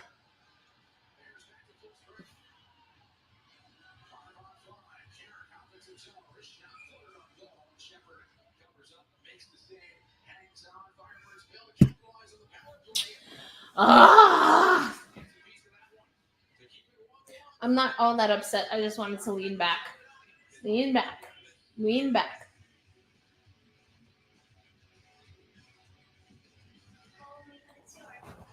Okay. Quick break so I can get a beverage, but I'm not going to leave y'all hanging. Or maybe I am. Haha. No.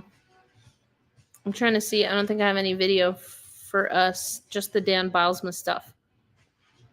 All right. Hold on. Why isn't my phone charging? Or my phone, my laptop?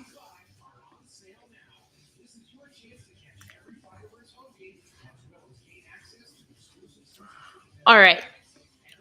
This was on an episode from this week, but I want to know what y'all think regarding some other players that I think maybe if we don't go with Booyam could be good.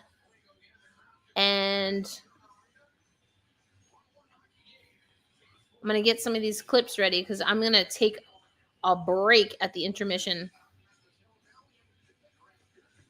I didn't know that. I'm not surprised. I'm not surprised.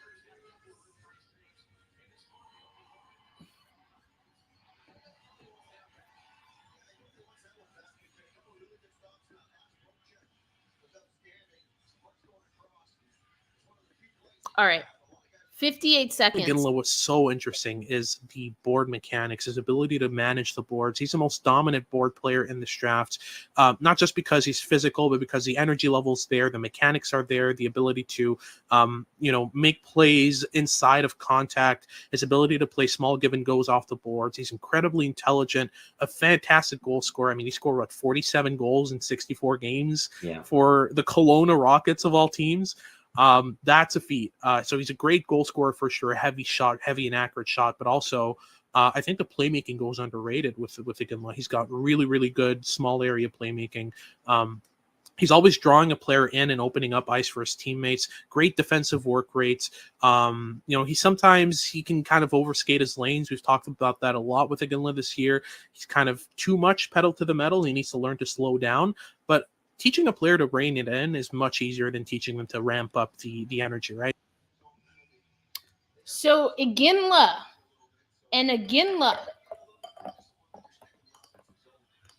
Don't think he'll be available for us at 8, but Tij Iginla. I'd be all right with it. Defensive liability, though, I don't like that. Another power play. This is a choppy game. Ugh.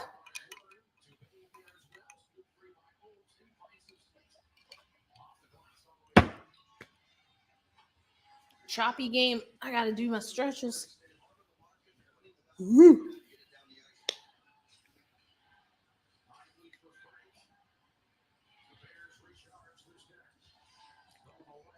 Oh, okay. I was like, did I read that wrong? It's very possible. I'm tired. It's been a long day already. I'm not loving it. We're not playing the 3 Fs. Definitely not the 4th. Although that Shane Wright goal is a lot of fun. That was fun.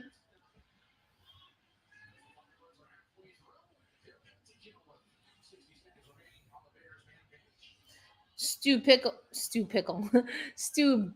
penalty kill.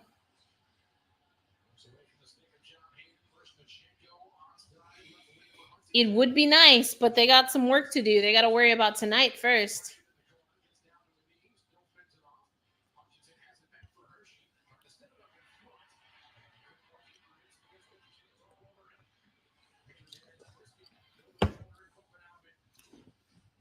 Come on.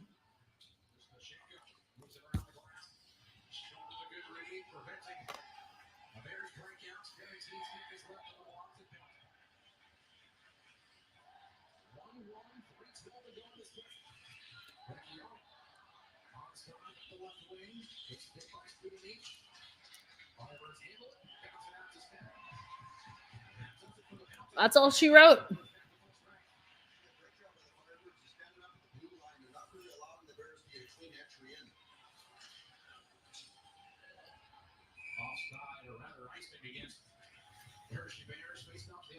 Six on four in the second? I mean, I guess you could do what you want.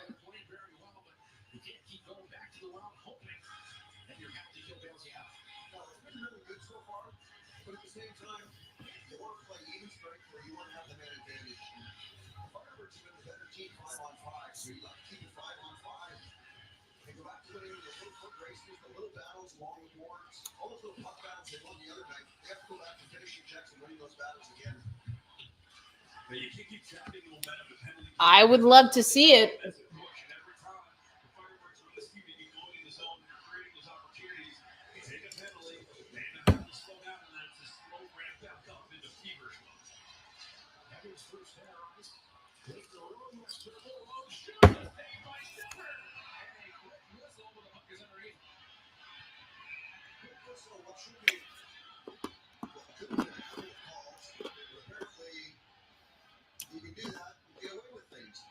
So Shane Wright gets buried into the boards with a cross check up in the face, and Kiedis just kind of ignores it.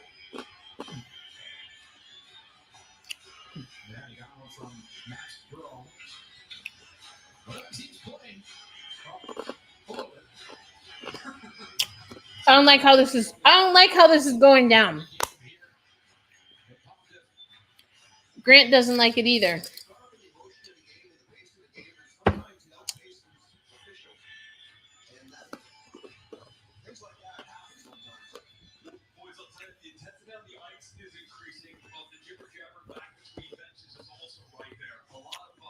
He's right.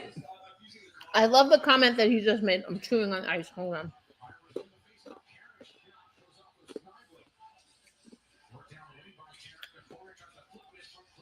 Ooh. I like the comment that he just made. He's saying the game gets so juiced up that it goes at a pace that's quicker than the...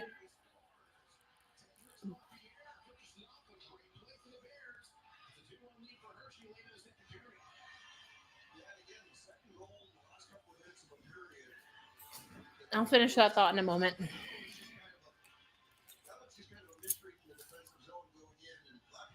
A misread from the defensive zone. The defense. Hey, hello. When is the defense going to show up?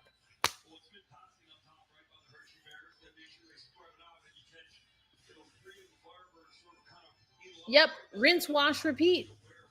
They completely lost their assignment. They were puck watching and meanwhile streaking right towards your goaltender.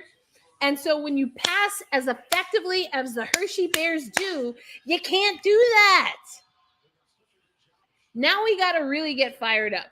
This Firebirds team not playing our best game. Listen, sometimes that's going to happen, but you're getting outworked. They had to have two clinically excellent plays where they identified that they could expose the Firebirds defensively to score. If the Firebirds increased what they were doing, if they gave a little more effort, because I think we're kind of coasting. It looks kind of like we're coasting. I need more sandpaper. I need, as the fantastic Ryan Donato would say, some piss and vinegar. And here we go. Another freaking penalty. Like, come on. I'm not happy. I am not happy.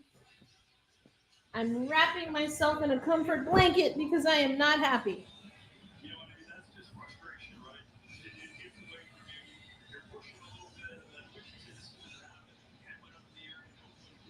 I don't like it.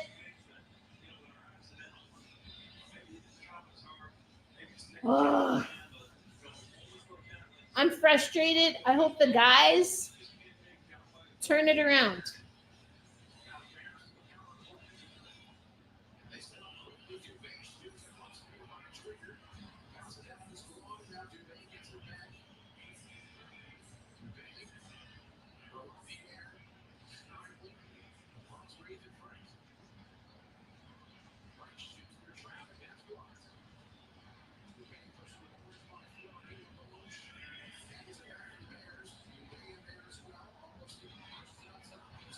Come on, boys.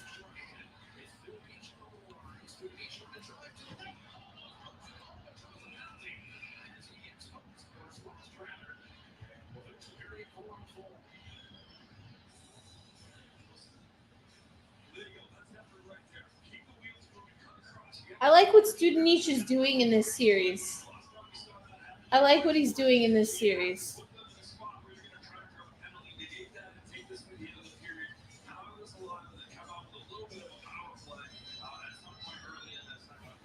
Yeah, great. Great. He's skating well. He's smart. He's smart. He's doing to us. It's old Saint Nick. He's doing to the Hershey Bears what the Hershey Bears as a team are doing to us. Exposing, once he sees that seam, it's automatic. No hesitation.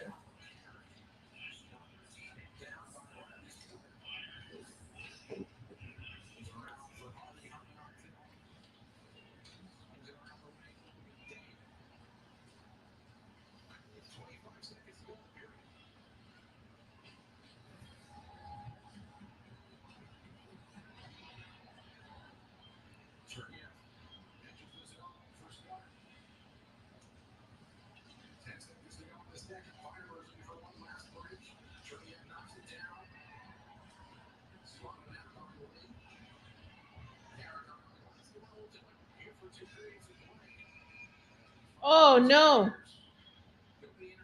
And more. And more.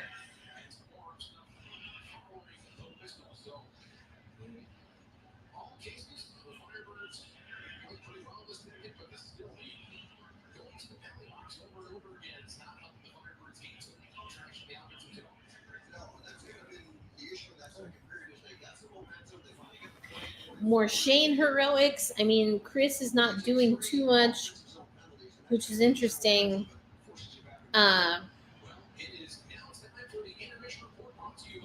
It's Evan and Grant.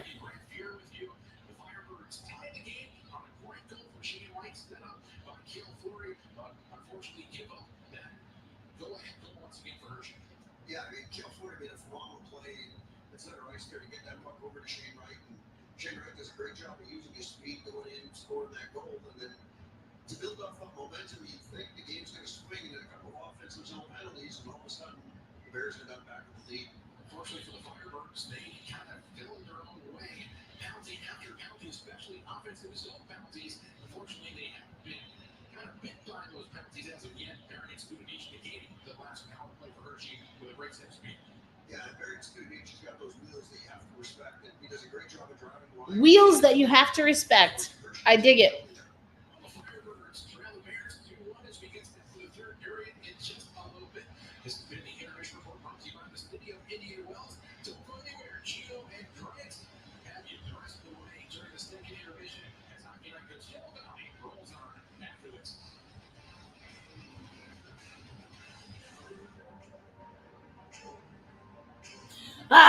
Okay.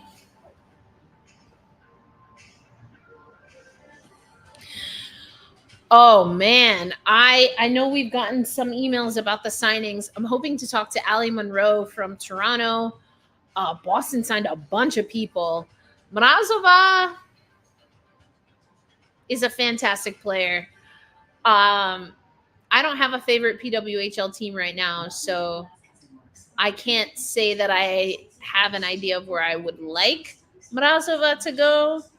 Daryl Watts didn't sound like she had an interesting interview that was also outside. I don't really know what was going on. I gotta find that. If I can find it, I might try to clip something and post it on Locked On NHL, or maybe I'll just do it on Black Rosie. But I don't know if Daryl Watts is necessarily. Oh my gosh, is necessarily coming. There is chaos happening on the ice right now.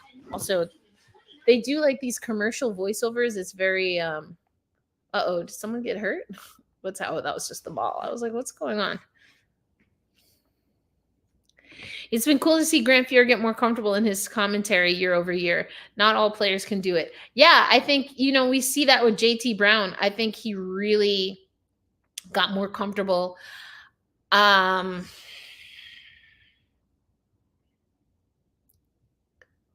potentially controversial. I'm not all that into the 3-man. And when I say not all that into, I don't like the 3-man booth at all. Like at all. Eddie is actually more, he does a better job, in my opinion, than of engaging JT when JT's down on the ice than I think John does, actually. And sometimes if the game is out of hand, Eddie and John together, no, I'm not a fan. I'm not a fan. I like what Nick is doing. Of course, you know how I feel about Allison Lucan. Piper Shaw. Piper Shaw, what's going to happen there? I know we talked about it when we talked about the Tegna deal, but I haven't heard anything or seen anything reported. But I don't know. I don't know if Piper is going to be able to make the same moves as the rest of the broadcast team.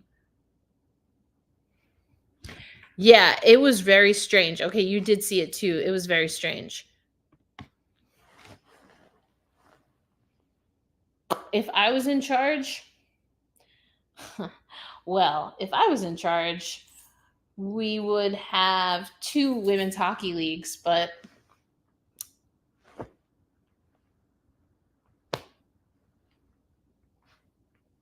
I don't know. If I was in charge, things wouldn't have gone down the way they did with women's hockey. If we're being honest, but I'll try to. I don't know. I don't really have. I don't have a take on the names. I don't think. I mean, when you kind of just name them after the cities or states that they play in, I think anything's an improvement, I guess. But Valkyries is off the table. Golden State Valkyries in the WNBA, they took that. Toronto's going to have a WNBA team, so we'll have to see what they do. Yeah,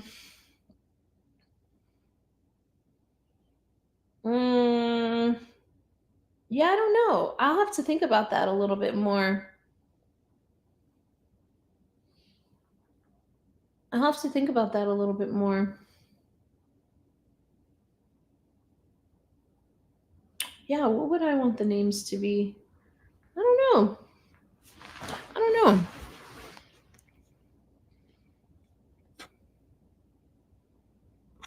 Piper's amazing. She's really solid. I wholeheartedly agree. I don't want to say more.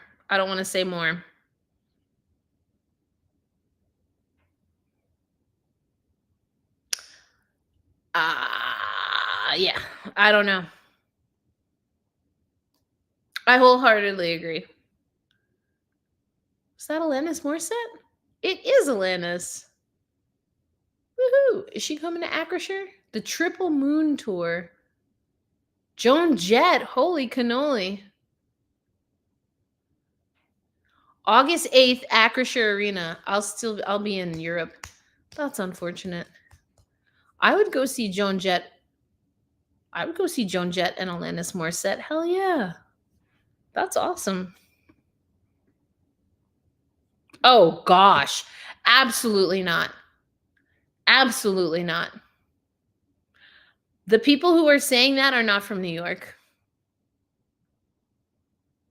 Absolutely not. That's a hard pass. So maybe I don't know what I would name them, but I would absolutely not go with that.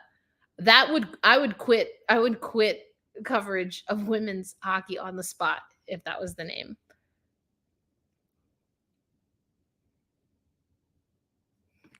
Don't even get me started, Striatic. Don't even get me started. Do not even get me started. Is that Eric Clapton?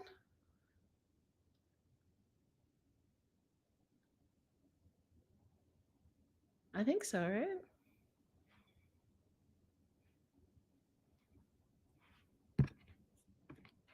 I don't care. I say no. Okay. Who are the players that are doing that? Is it Madison Packer? She's also not from New York, but she gets a pass.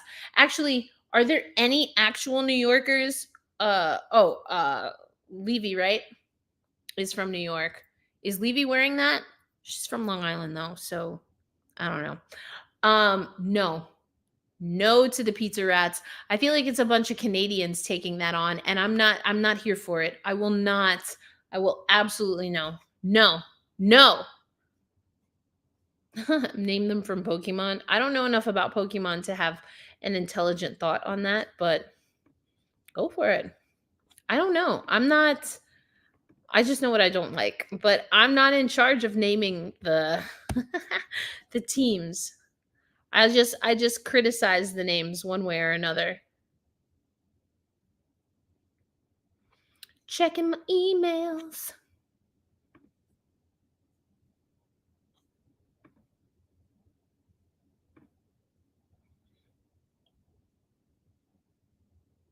What is this? New Kids on the Block? Oh. They're always on tour. That's hilarious. Not the Teen Bop. Old school zines. Glow on the Block trivia. Glow on the Block trivia. All right, let's see how well I can do on this trivia.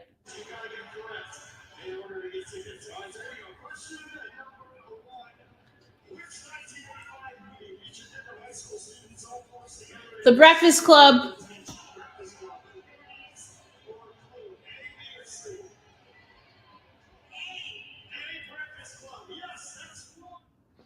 Which 80s video game featured ghosts named Blinky, Pinky, Inky, and Clyde? I'm going to go with Pac-Man. I didn't know they had names, to be honest. Whoa. Oh, I was going to say, where'd my trivia go? All right, what's next? What are fans of New Kids on the Block called? Gonna go with Blockheads? I didn't know they had a name, but considering the other two are boy bands, I'm gonna go with Blockheads. I like the sweater that she has on.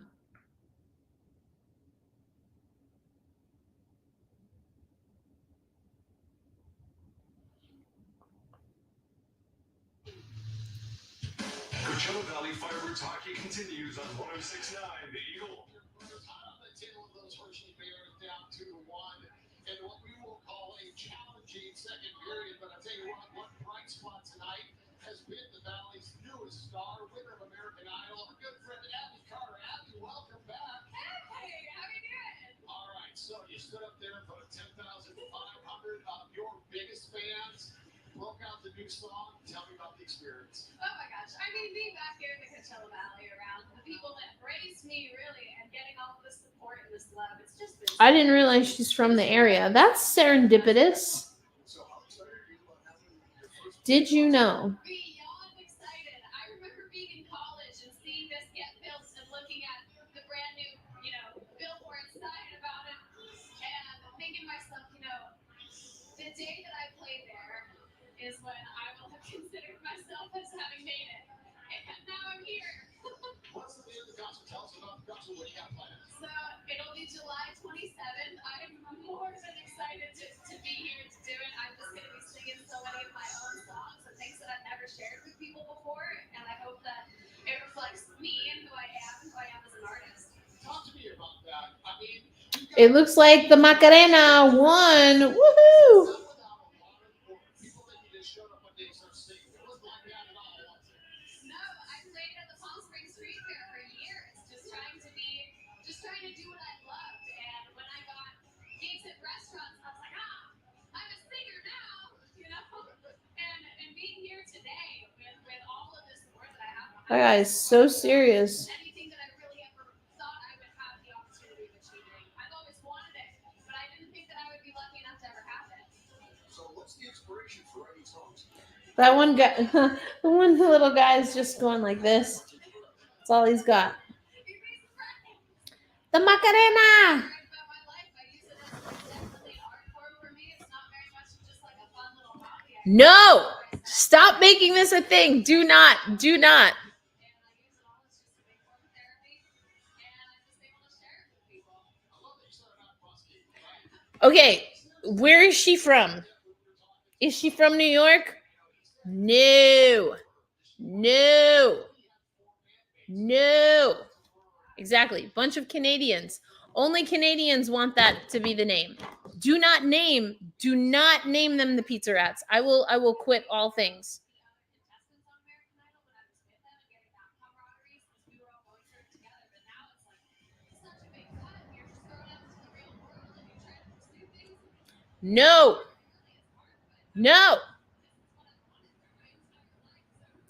All right. Good night. Good bedtime. Catch you later.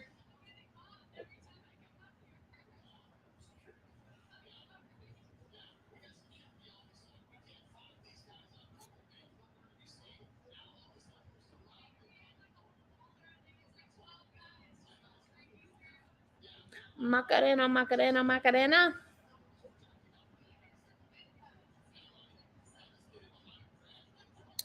Ooh, this photo goes hard.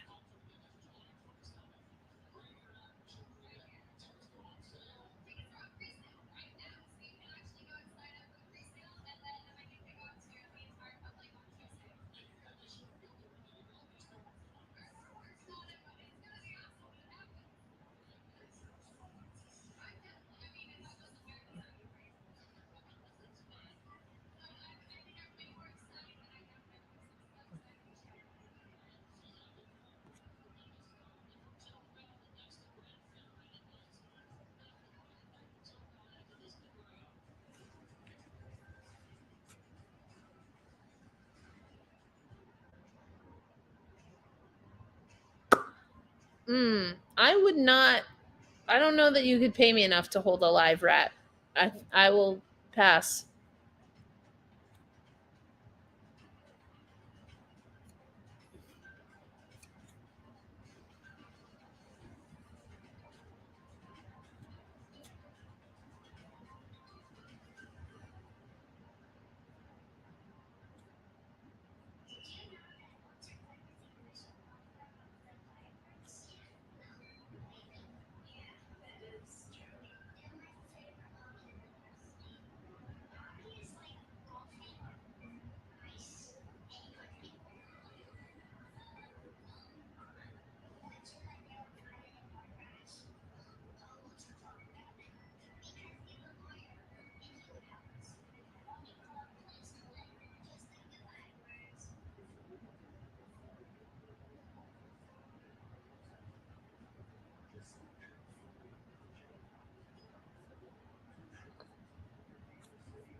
Catching up on WNBA Twitter.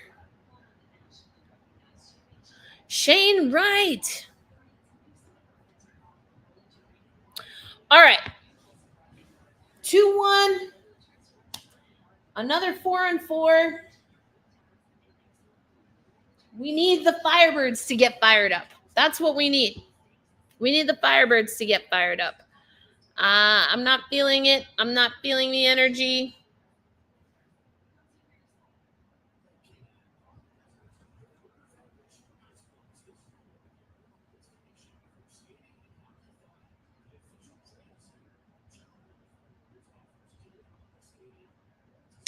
We got some work to do, but we can do it.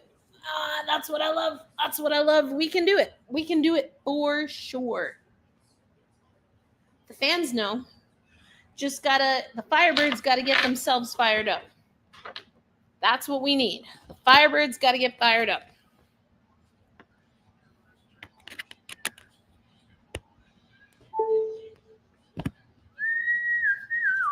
Now I've got the Macarena in my head. All right, we gotta stretch or something. Whoops. Just drops the remote. Make some noise. All right, who do you think scores the next Firebirds goal? Who scores the next Firebirds goal? Shane Wright's got one. We got to get at least one more. I am going to say... I kind of want to see a Riker Evans goal. I think I want to see a Riker Evans goal.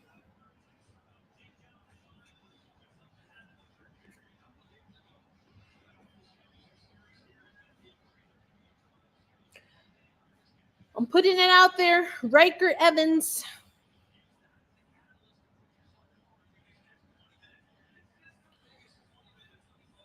Fans are getting loud.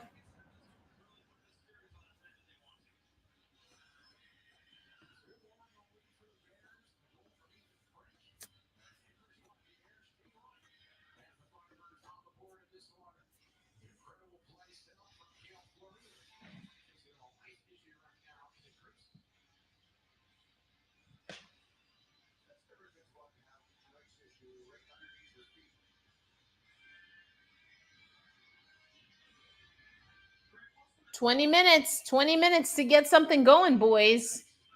Let's go. It don't have to be pretty, but it does have to be effective.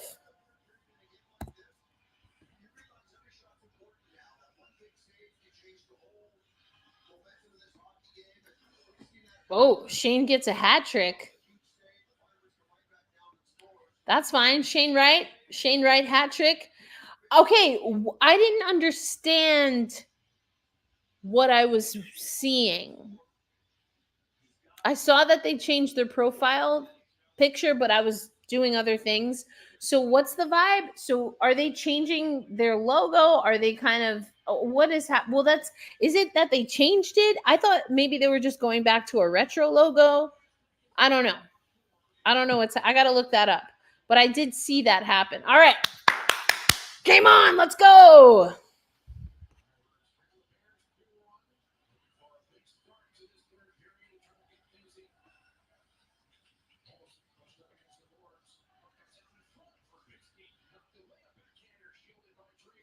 Drieger came to play, that's for sure. It's boring.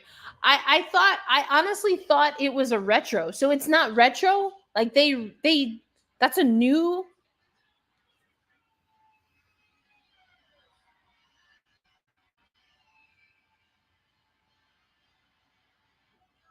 What did I say? Riker Evans.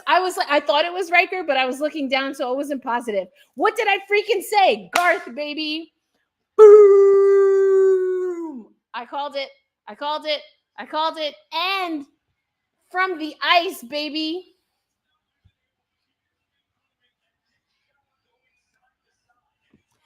Let's go.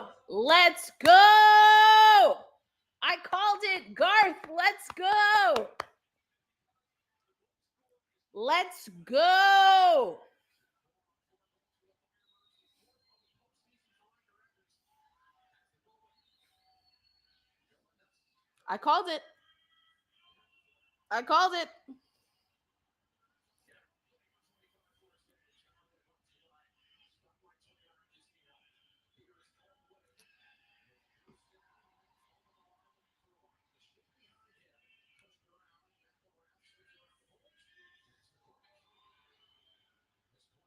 I called it.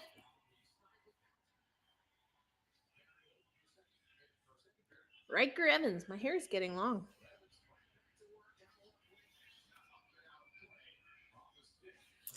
That's what we need.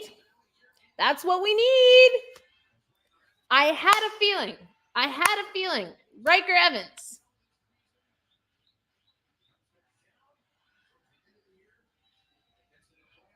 Oh, yeah.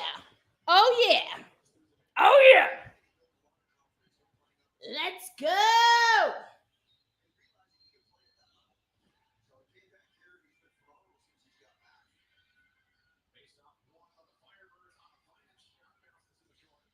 Otterweinen. Let's go, boys. Give me another one.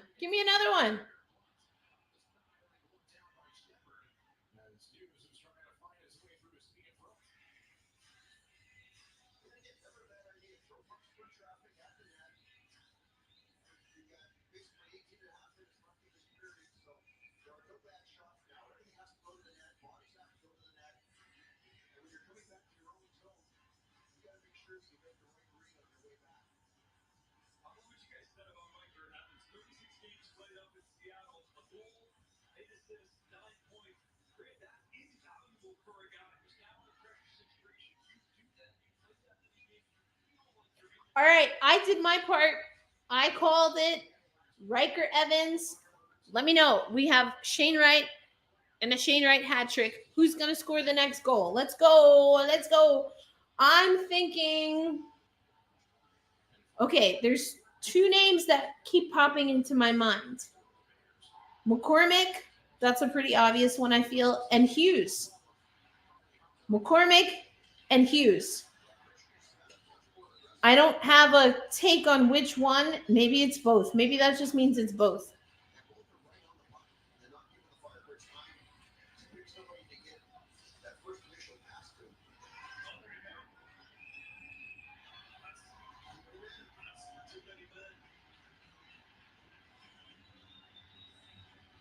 Let's go, boys.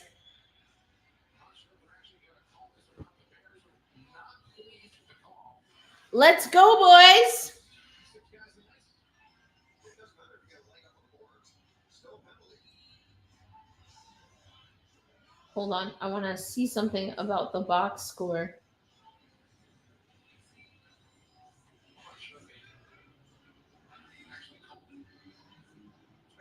Initially called it.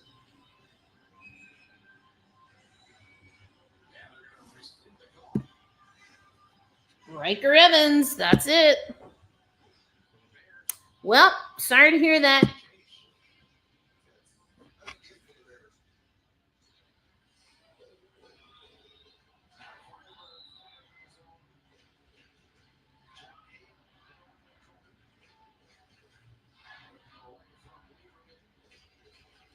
No, I don't want that. I don't want that. Da-da-da. I'm trying to see the box score. Game Center. Here we go. Pierre Duvet.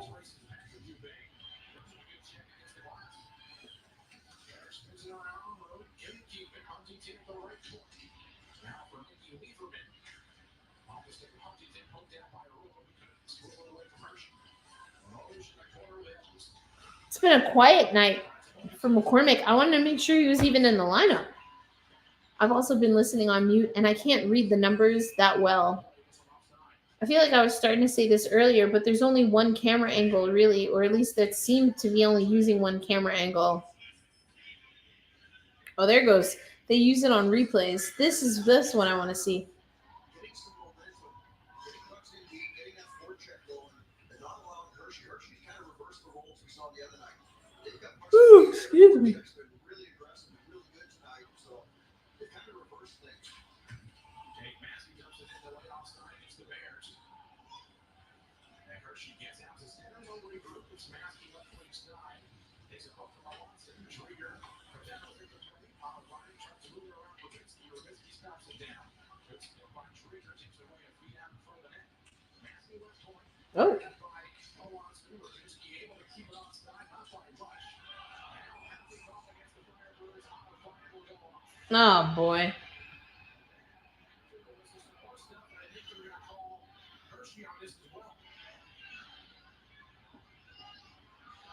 Oh, man. The pace of this game is brutal.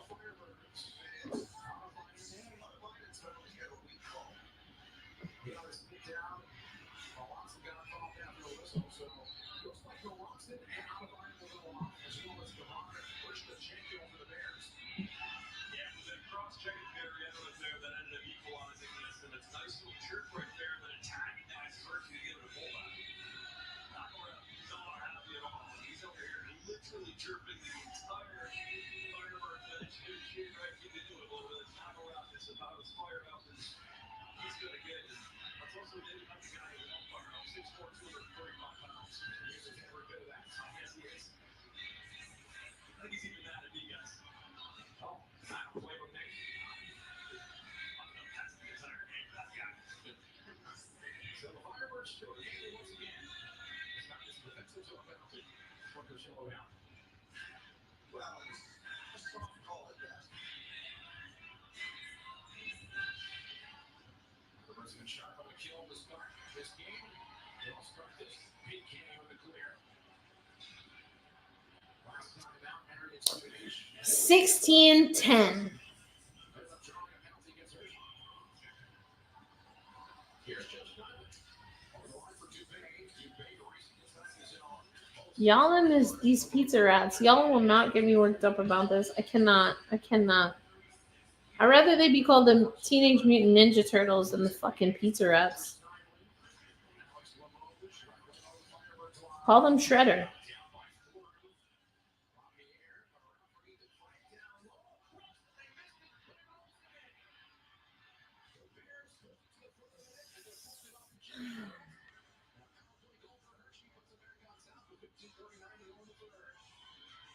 Yeah, it's an unfortunate break for the Firebirds there. Chris Berger did a good job of getting his stick down and across. Unfortunately, here's Jimmy Schultz coming back to the net after they left two guys. Blown defensive assignments. You know what, Stu? I stood up for you. So did Dan Bilesma in his press conference the other day. And now, I don't know. I'm joking. I don't think just because your defense is playing bad, I don't think it's the coach's fault. These are things that these guys have to do on the. You cannot lose your assignment. You can't lose your assignment. Here we go.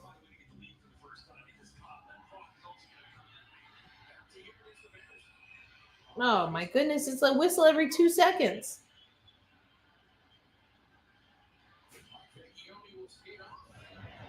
It's a whistle every 2 seconds. Every 2 freaking seconds.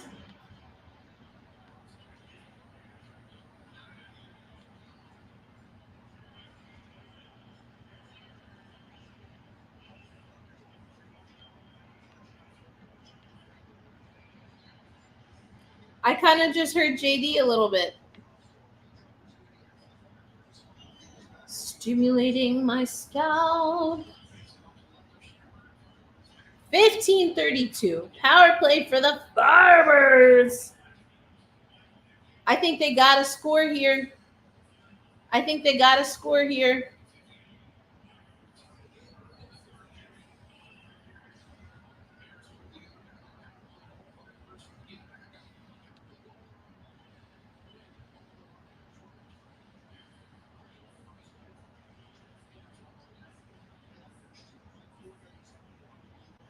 Ooh.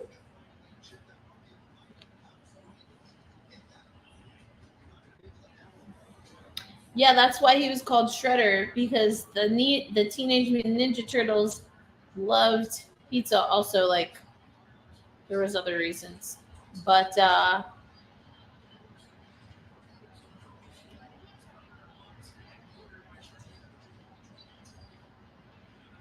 we're not making pizza rats a thing. I don't care.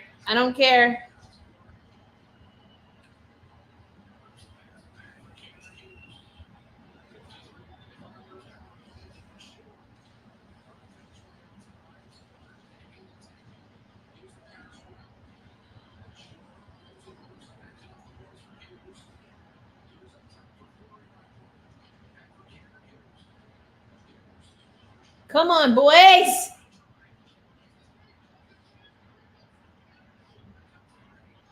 How? I'm just glad we kept it in the offensive zone, because that's insane to me that we can't score. Wow. That's wild.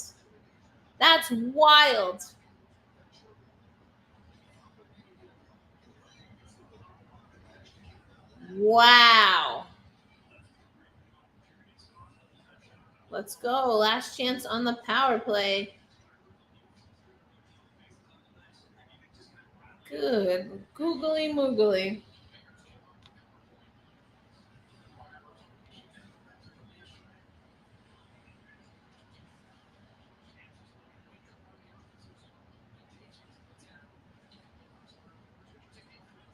Come on, boys. Keep going. Gotta attack. Let's go. Good diverting. Good skating. Can't go into the body. All right. Good back check. Way to get the puck back. I like it. I like it. Let's go, boys. Let's go, boys. Woo!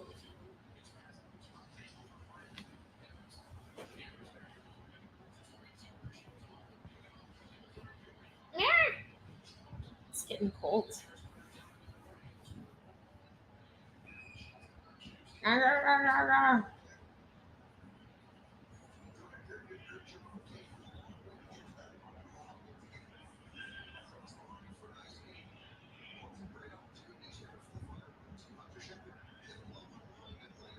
Good grief.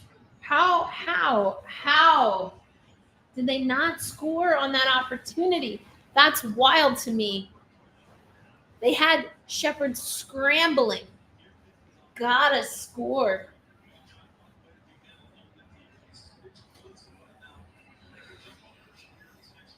McCormick and Hughes. McCormick and Hughes.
Located in Palm Desert, the Burger Foundation Iceplex is your year-round destination for skating and hockey fun. The official training center of the Coachella Valley Firebirds offers daily public skating, learn to skate, and hockey and figure skating for all. Oh man. There's always a reason to celebrate on the ice. It's time to take the earrings off. An unforgettable experience. It's all at the coolest spot in the desert. Visit BurgerFoundationIceplex.com today.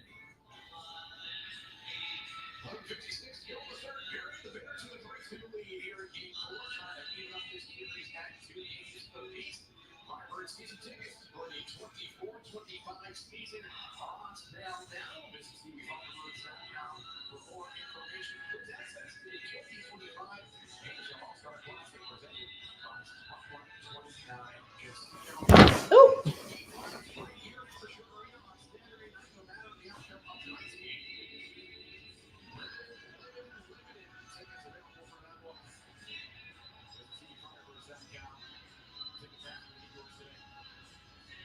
Coolest place in the desert, there's nothing better than finals hockey. So the pace is good, the atmosphere is great. You want to be here to experience it. 103 degrees outside today. More than half of that fit in this building, or less than half of that here in the building. It is an incredible atmosphere here. My first time to the desert, and just what a fan base, what an arena. I mean, describe this funny hockey experience. All right, let's go, boys. Yeah, I'm not a fan either. Yeah. I don't know who you're rooting for, but yeah, a win would be great for the Firebirds. Yeah, I know this song, but not because I want to, if that makes sense. Ah.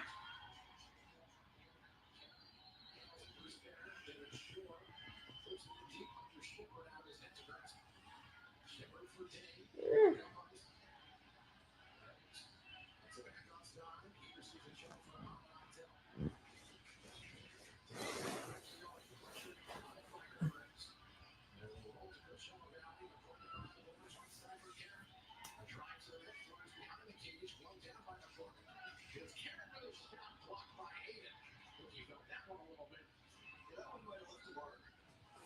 But again, the Firebirds have gone back to that forecheck where we saw the other night where they finished check They've gone back to the forecheck. Grant knows what he's talking about.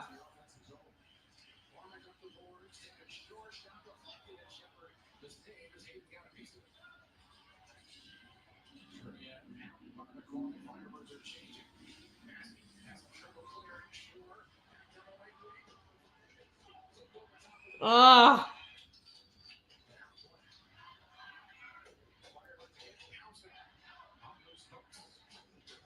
Ah.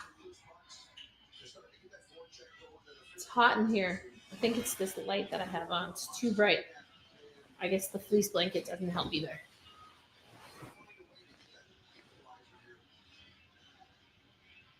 Well, the Firebirds playing a little of that desperate hockey now in the brand new star out of Hershey, early in that second period. This is the start that we hope that they have. They can play like this for 60 minutes. If they keep this going, there could be some opportunities here. Icing against the Bears with 10:42 to go. Third period, 3-2 Hershey. Now, one goal of difference in this one. Yeah, you knew you were going to see a desperate Hershey hockey club. They realized what was at stake, and we're seeing the best game that they've played. And you fully expected to see that. It's a matter of how do you fight through that and win the small battles.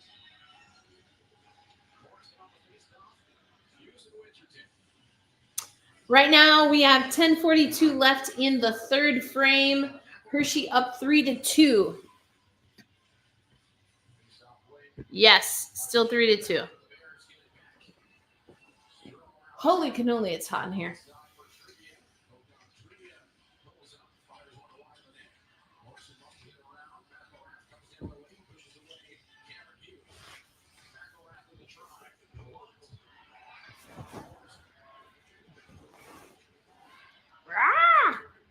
Let's go.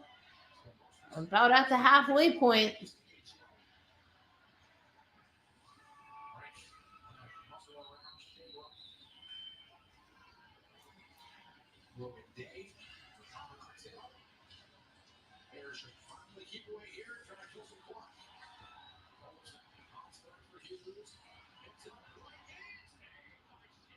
Ah!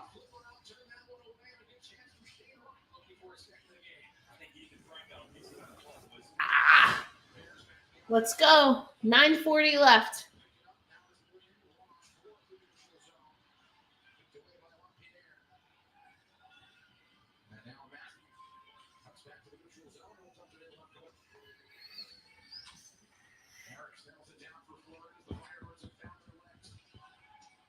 Found their legs, Evan says. They found their legs.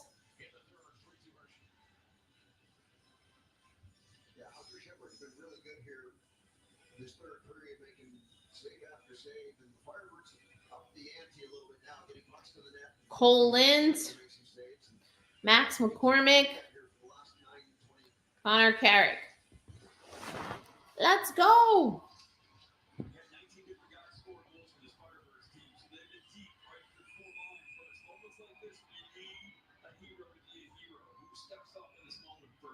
For Coachella Valley.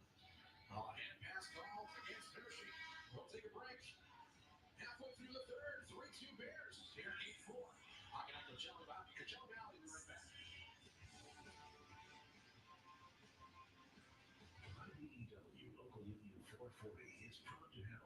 Shots on goal are almost even. 9:11 left in the third. Shots are 21-22 in favor of the Hershey Bears.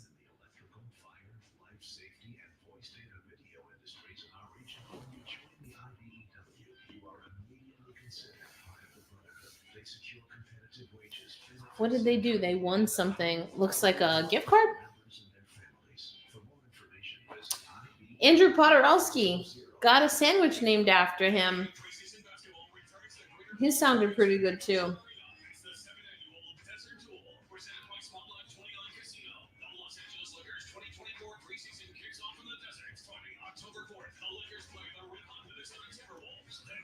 Oh, okay, sleepy.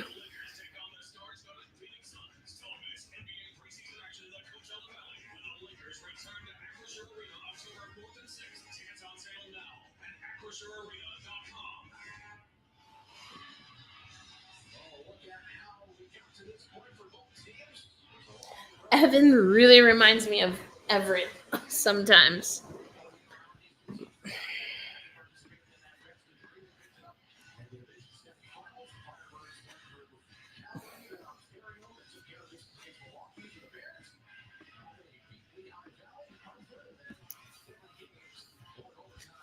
All right, let's go. Let's go. Get fired up. Let's go, baby.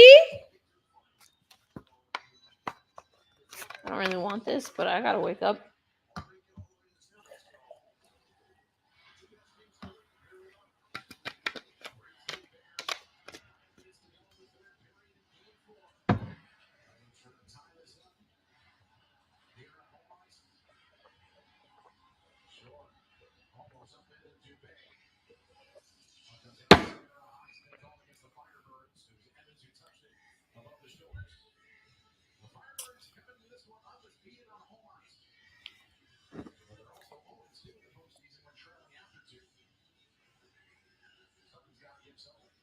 Haha. Wake up for the OT coming. Imagine. I don't think we're gonna need OT. That's what I want to see. Whoa, Hershey Bears fan. They had to cut that real quick. They found one. Yeah, look, my hair is getting so long.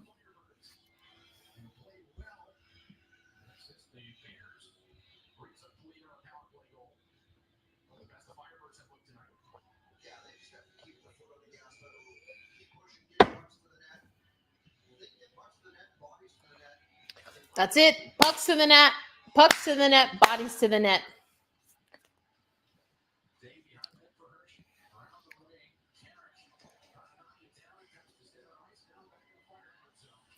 Oh!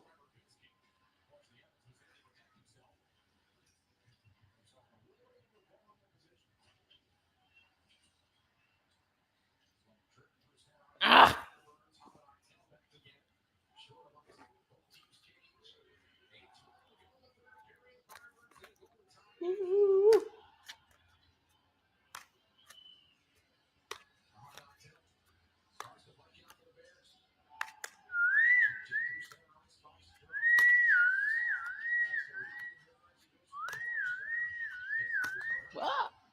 Caught it. Let's go, boys.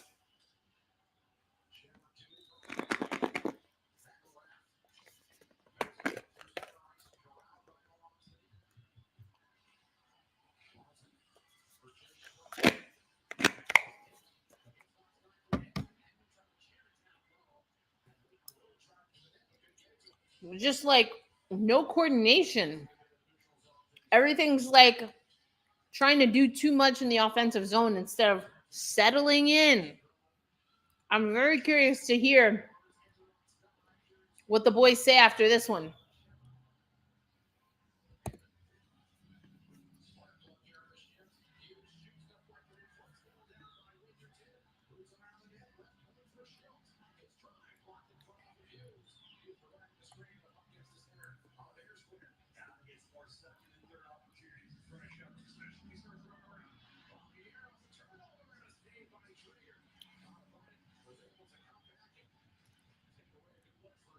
Not cool. Can't make those mistakes.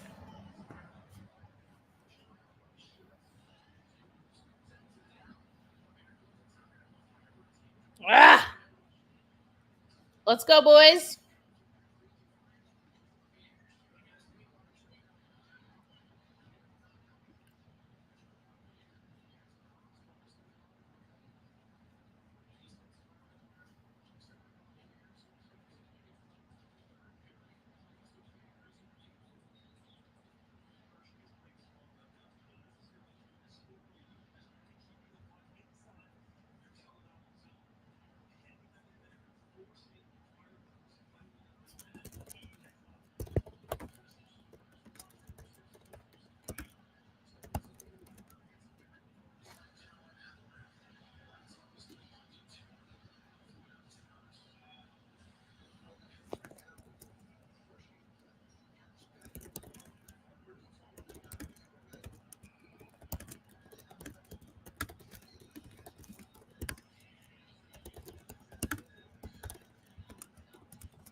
on, boys.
Ooh, baby.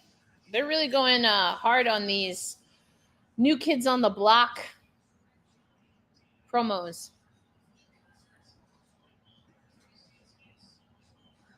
They got to do something. Less than 5 minutes to go. They're down 1 goal. Neither team has really gotten anything going offensively.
Hmm.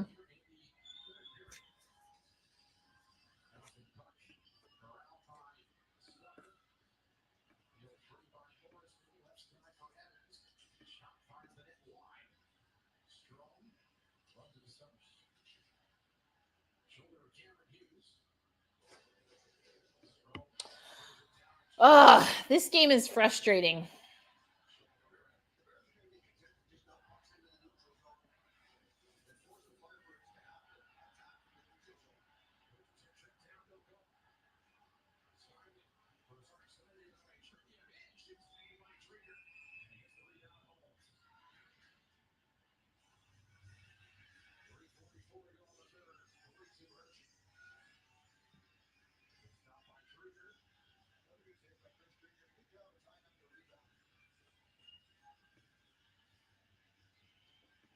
Let's go Firebirds. It's not over yet.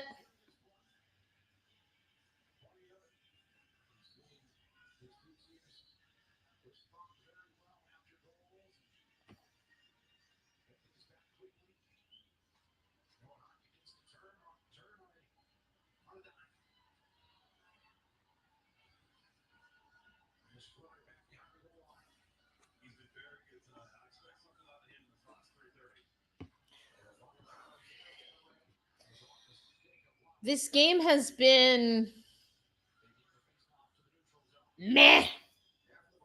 I guess whoever wins will take the win, but it's not pretty. And the Firebirds have a lot of work to do in the next 324. Undefeated record at home on the line.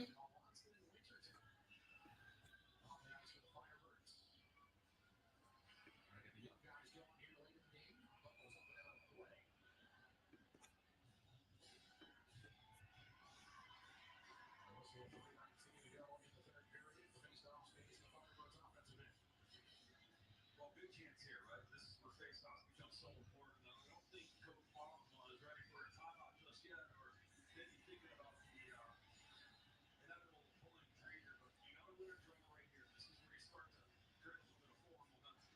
Yeah, we've talked about for 3 games now how important faceoffs are. Firebirds were really good in game 1, not so good in game 2. Not quite as good here in game 4 as well. Icing against the Bears as they look at the defensive zone draw. Just playing a little too cautious. I think you can kind of shift that cloak a little bit and just kind of give it a go. Get lucky here after you win that last face-off. Now you got an opposite side draw, so try to get one here. Morrison will be tasked to try to open it for the Firebirds. Plenty of time up in this hockey game. They have 3:13 to go on the clock.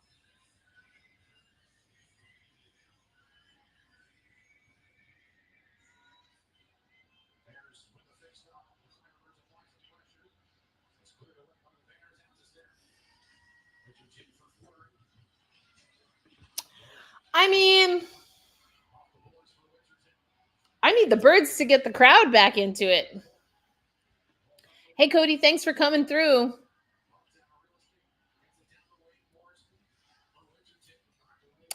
I mean, did you miss a bunch? Question mark. I don't really know.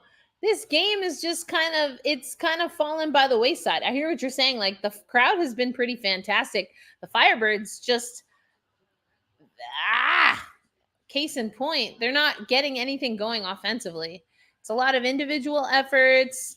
They got away from what was working in the first.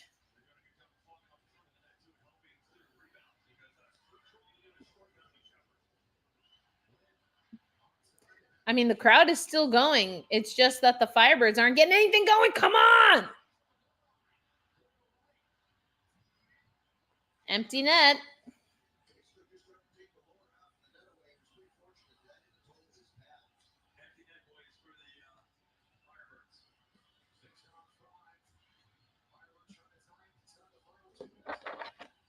Let's go, boys.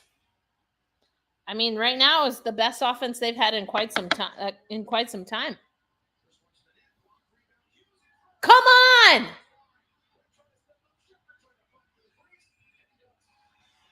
Ah!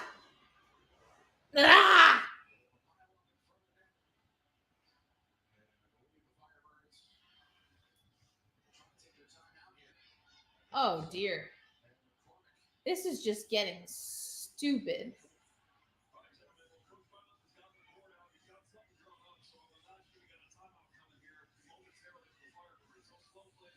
I'm trying to remember last year, because the Firebirds are baiting the Bears are baiting the Firebirds in this game. They're definitely baiting them, and the Firebirds are taking the bait. This is the least composed I've ever seen them this season, that I've ever personally seen in a game that I'm watching, because I know from keeping up with their stats. What was that game that got crazy out of control? Anyway,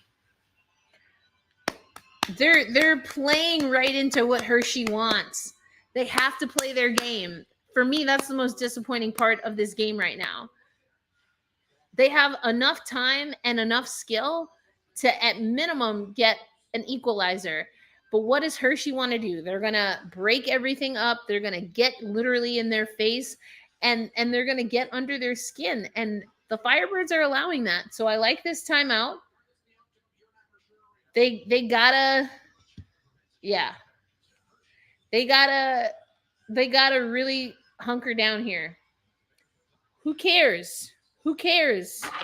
Who cares what's going on? You still have a goal to achieve. Your goal is to score as many goals as possible, as far as I'm concerned, while making sure you score more goals than your opponent.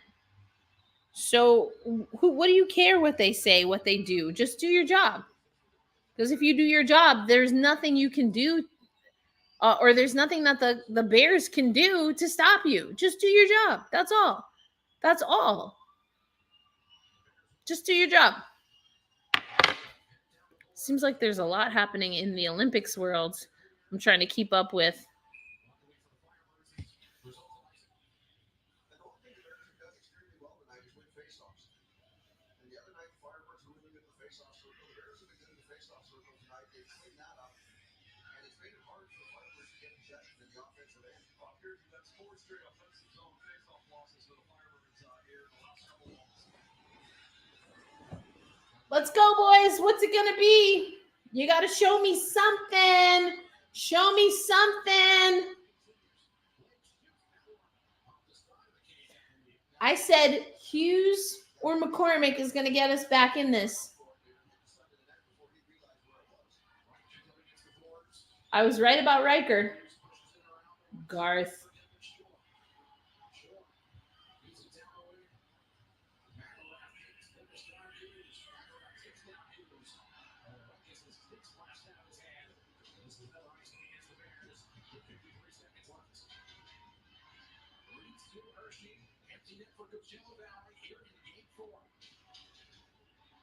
Let's go, boys. What's it gonna be? We're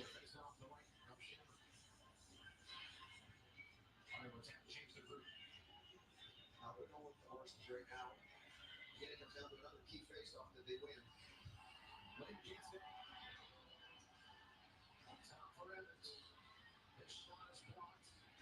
I was like, I don't even know where that shot was going.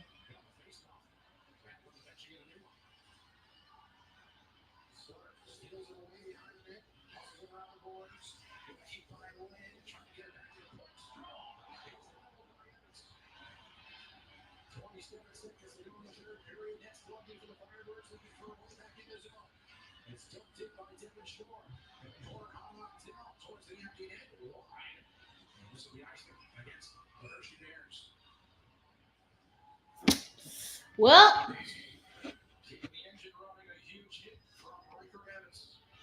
that was a good hit. That was a really good hit. Again, a big hit there. They're still battling.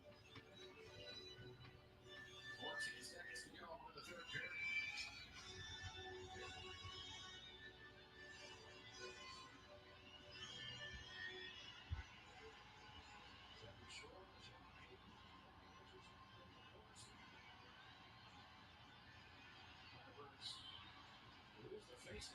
Ah!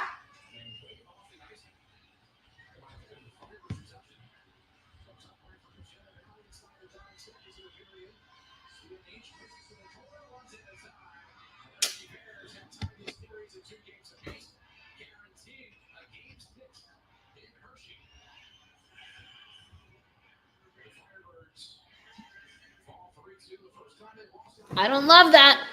I don't love the effort. I really don't love the effort in this game. Not the end of the world. Not the end of the world. But you got to do better than that. How much time left? 0. 0 time left. Game over. 3-2 Hershey Bears. Shots on goal listed right now as 25-24. I don't love it. I don't love it. I don't love it. Anyway, good night, everybody. It's been a long day for a lot of us. And it's time to go to sleep. Don't love this game by the Firebirds. They got to bounce back and figure some things out. The offense looked uncoordinated, uninspiring. Chris Drieger had a pretty solid night. Didn't have to do too much. Not really. But got to be better. Thanks for joining, everyone. I will let you know about another watch party. We won't be able to do it for game 5, but maybe for game 6. I'll keep you posted. Catch up on the next episode of Locked On Kraken. And you know how we always do. Be kind to yourselves. Be kind to one another. Hold fast. Stay true. And get fired up. We'll catch you on the next one. Peace.